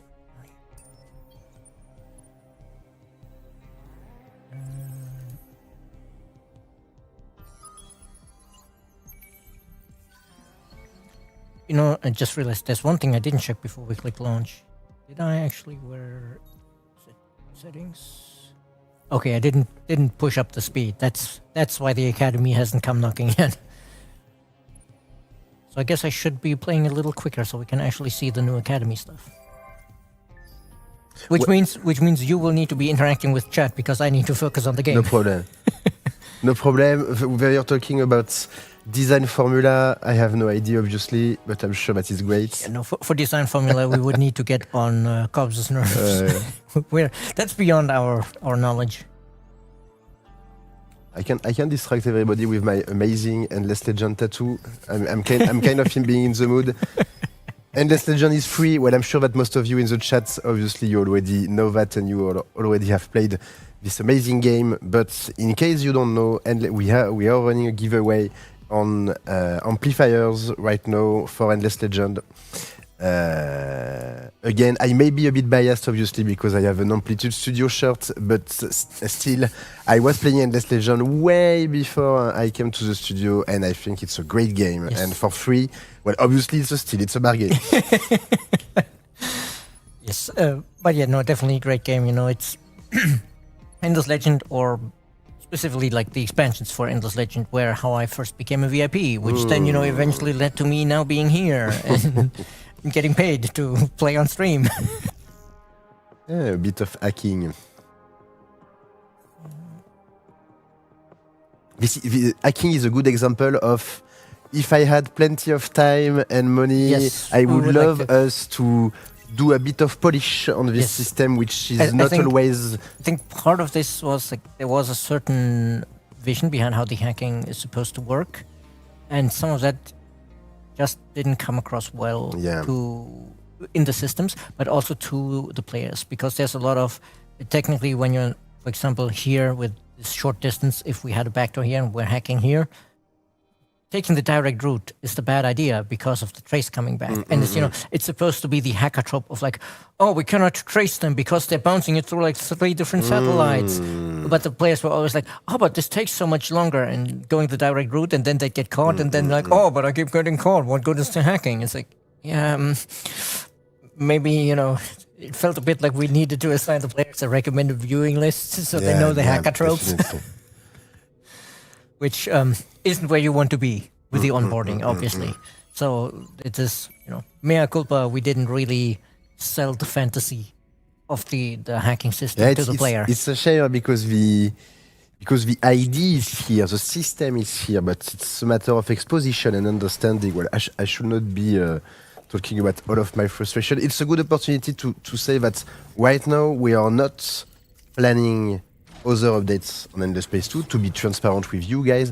As you can imagine, and as we just said, that we have some ideas about stuff that we could do, but for the time being, we are focusing on completing the Academy, the Awakening patch, and we'll see afterward if we are able to allow some time and budget on this matter. But it will still be very much of a topic because we love Endless Space 2. I said it once and I will say it again, and we hope that we can leave it in the best state possible. Another change here. Usually in the previous version, there were like 4 skills here, and you would progressively unlock them by investing more and more of the relics. Now it's just 1. And looking at it, they're very powerful buffs. And, might not look much on fleet. 5% damage, 5% evasion, 5% shield capacity, and 5% fleet. But like the evasion plus shield capacity plus health, if you put them on a big fleet, that stacks up to a lot of survivability because it's those bonuses are kind of applied one after the other. So it's more like slightly over 15% more survivability. But since we just want to send them out for scouting, it's not worth spending the 2 relics. We should instead just keep them producing science for us. And we'll send him over to say hello to the Academy, and hopefully soon they will come asking for our money. Or influence, or something. Steps planet. How much... Oh, nope. How much science does a steps planet normally produce? 3... And then the temple is not super urgent there. Oh, yes, that's 20 food already, because we already have 2 luxury deposits, so let's get that. Need to get our population growing. When is the Academy supposed to contact us? Is there I think it's on normal speed, I think it's like around 225, so that's why I'm thinking, I need to put some gas in the tank here. Yeah, we need to speedrun this.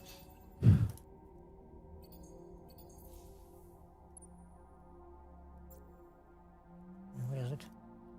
Which one did I want to grab? Ah, right. The unique planet. Yes. All the food. You were supposed to go over here.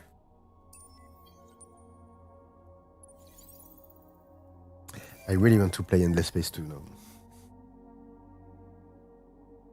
I think I know what I will be playing over the weekend. So you're saying you're not playing Endless Legend? It's a tough choice. It's honestly a tough choice. I am. But here's the good thing. It doesn't matter what you choose. Both of them contribute to the stretch goals on Amplify. Yeah, that's true.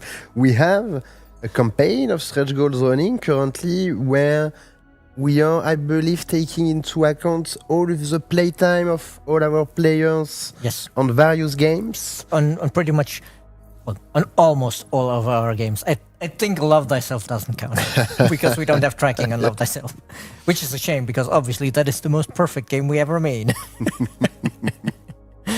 For the people who don't know, Love Thyself is at one point somebody made an April Fool's joke about like, oh, we're gonna make a dating sim about Horatio dating Horatio because Horatio is a faction of clones of this eccentric trillionaire.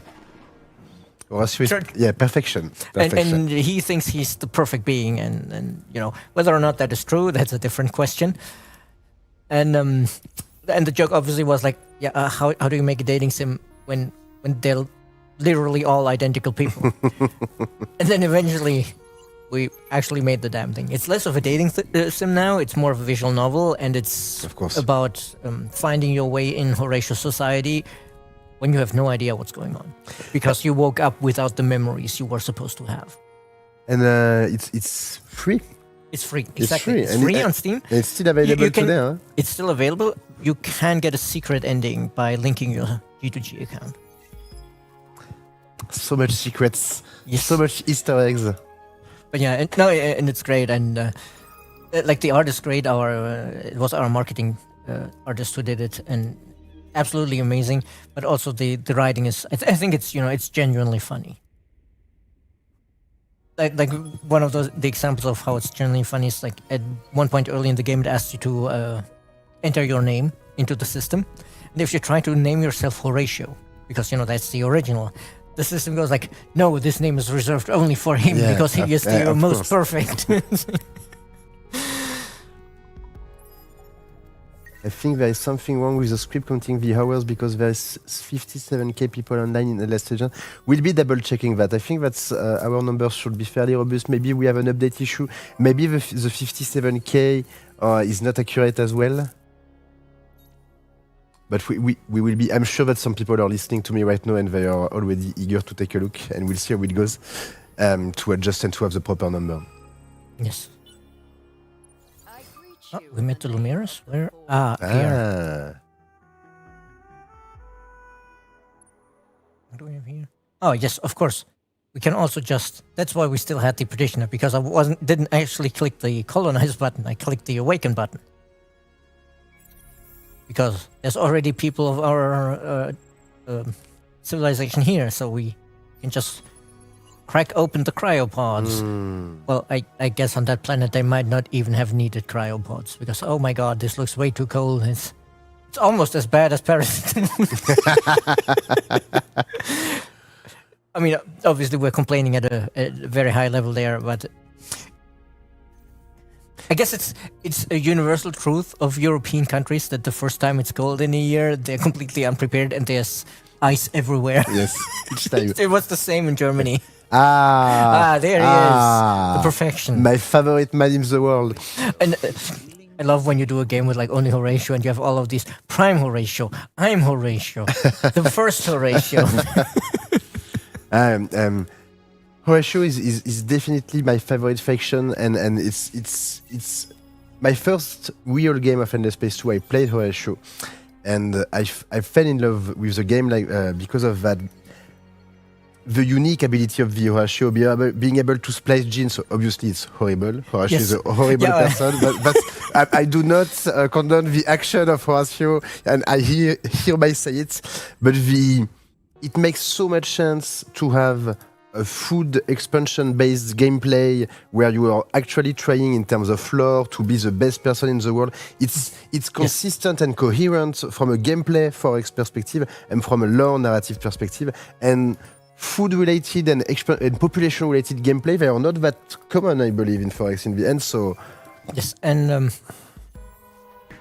I was just about to say when you say, "Oh, Horatio's my favorite," it's like I like Horatio also because he's this kind of faction where at first you look at it and it's like, haha, billionaire who is so in love with himself that he thought like, oh, let me just clone a whole planet of me. Yeah. And then you start looking into it and you're like, oh my god, this is horrible.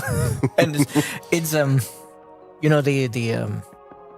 Swiss, I think, playwright Dermot described tragicomedy as, the kind of laughter that gets stuck in your throat. And that's the kind of thing, first you laugh at Horatio and then you realize all the stuff he's doing and it's like, oh my God. He's amazing, the amazing mechanics of eugenics. Yeah, exactly. He's not a nice person. He's not a nice person. Absolutely not.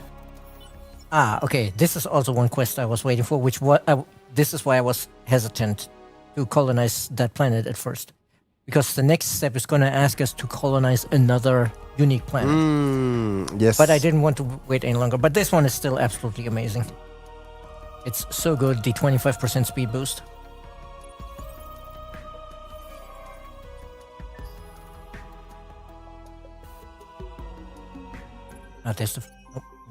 Would like to stay religious. And hopefully this bodes well for the Academy soon saying hello, because I think usually it happens soon after your first election. Wait. There he is, yes. He wants influence. I think we should probably have a bunch of influence. So let's just start with let's just give him 300.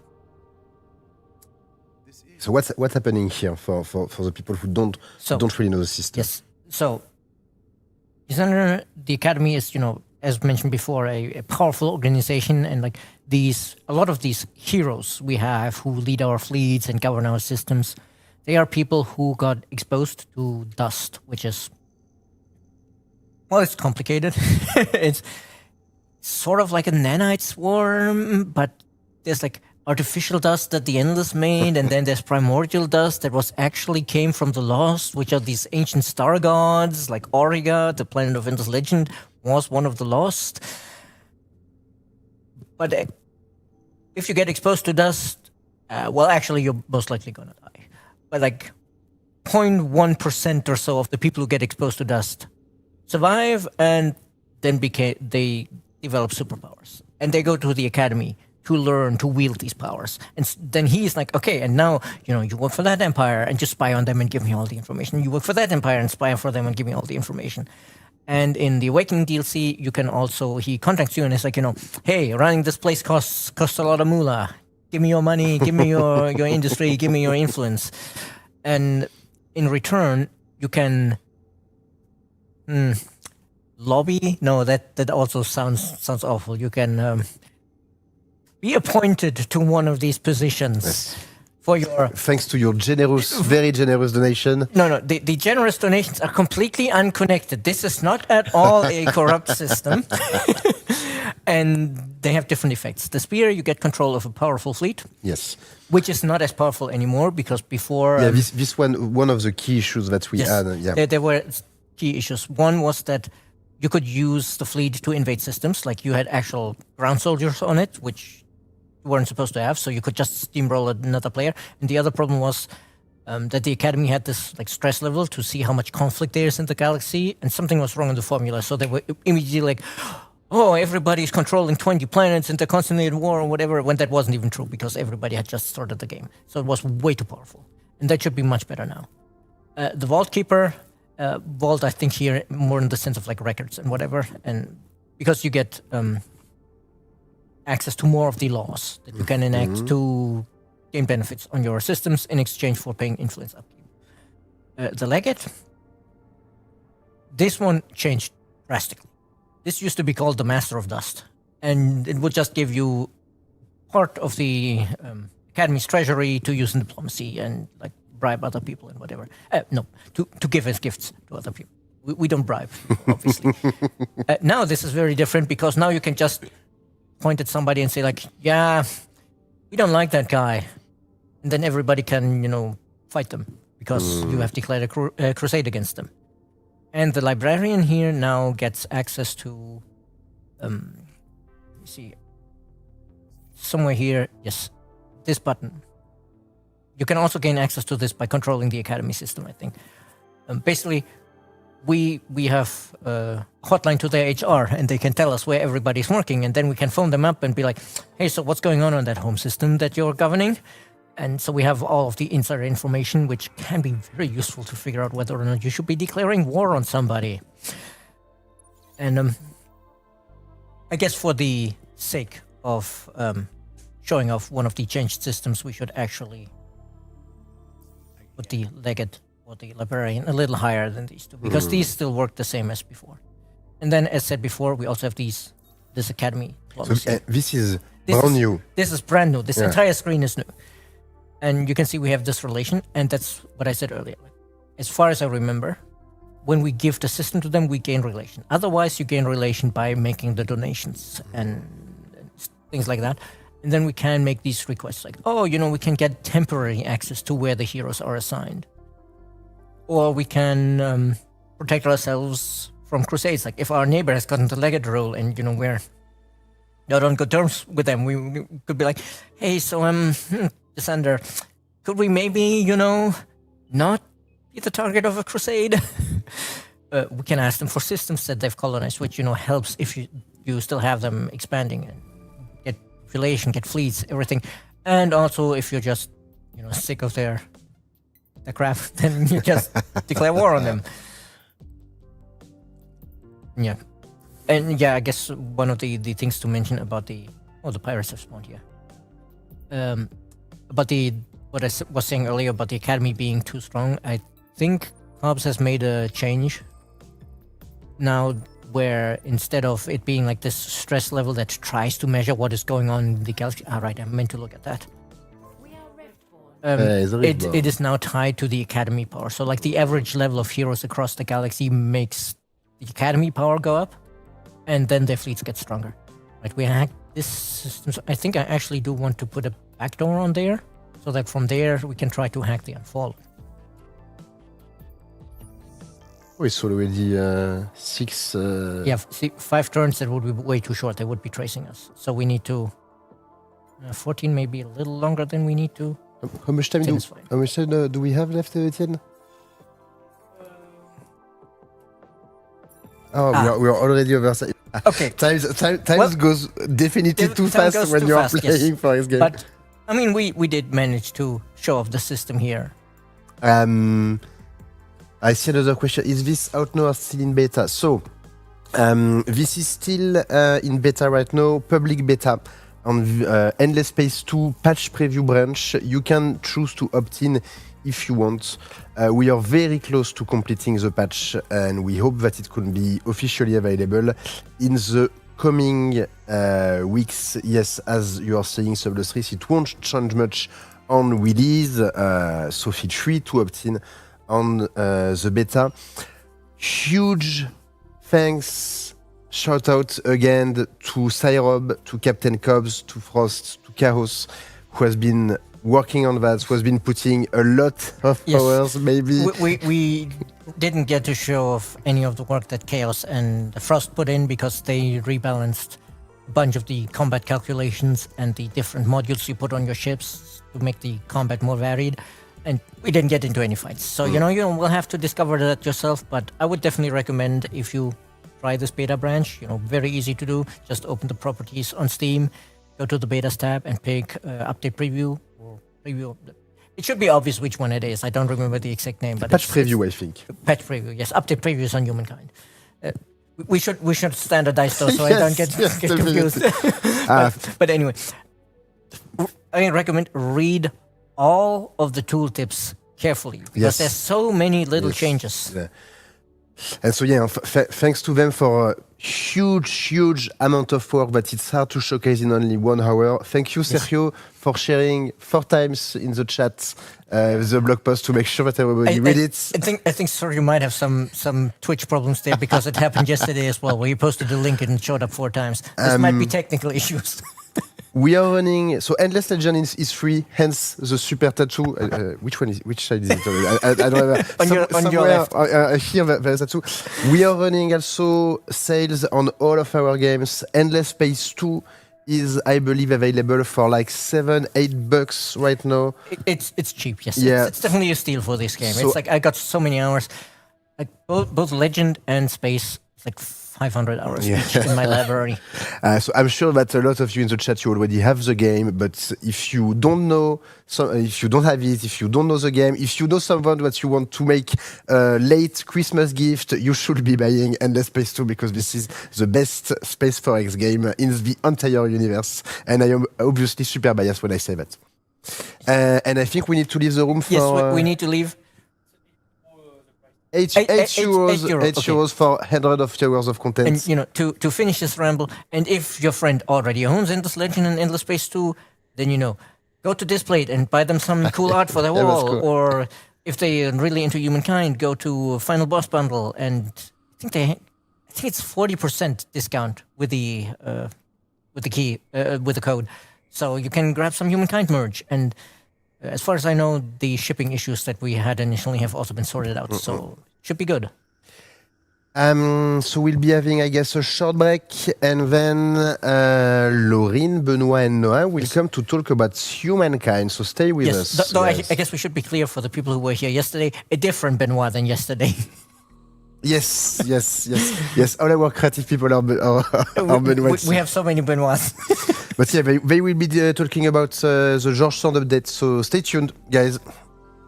And thank you, Steph, for this playthrough. You're welcome. See you all. See you.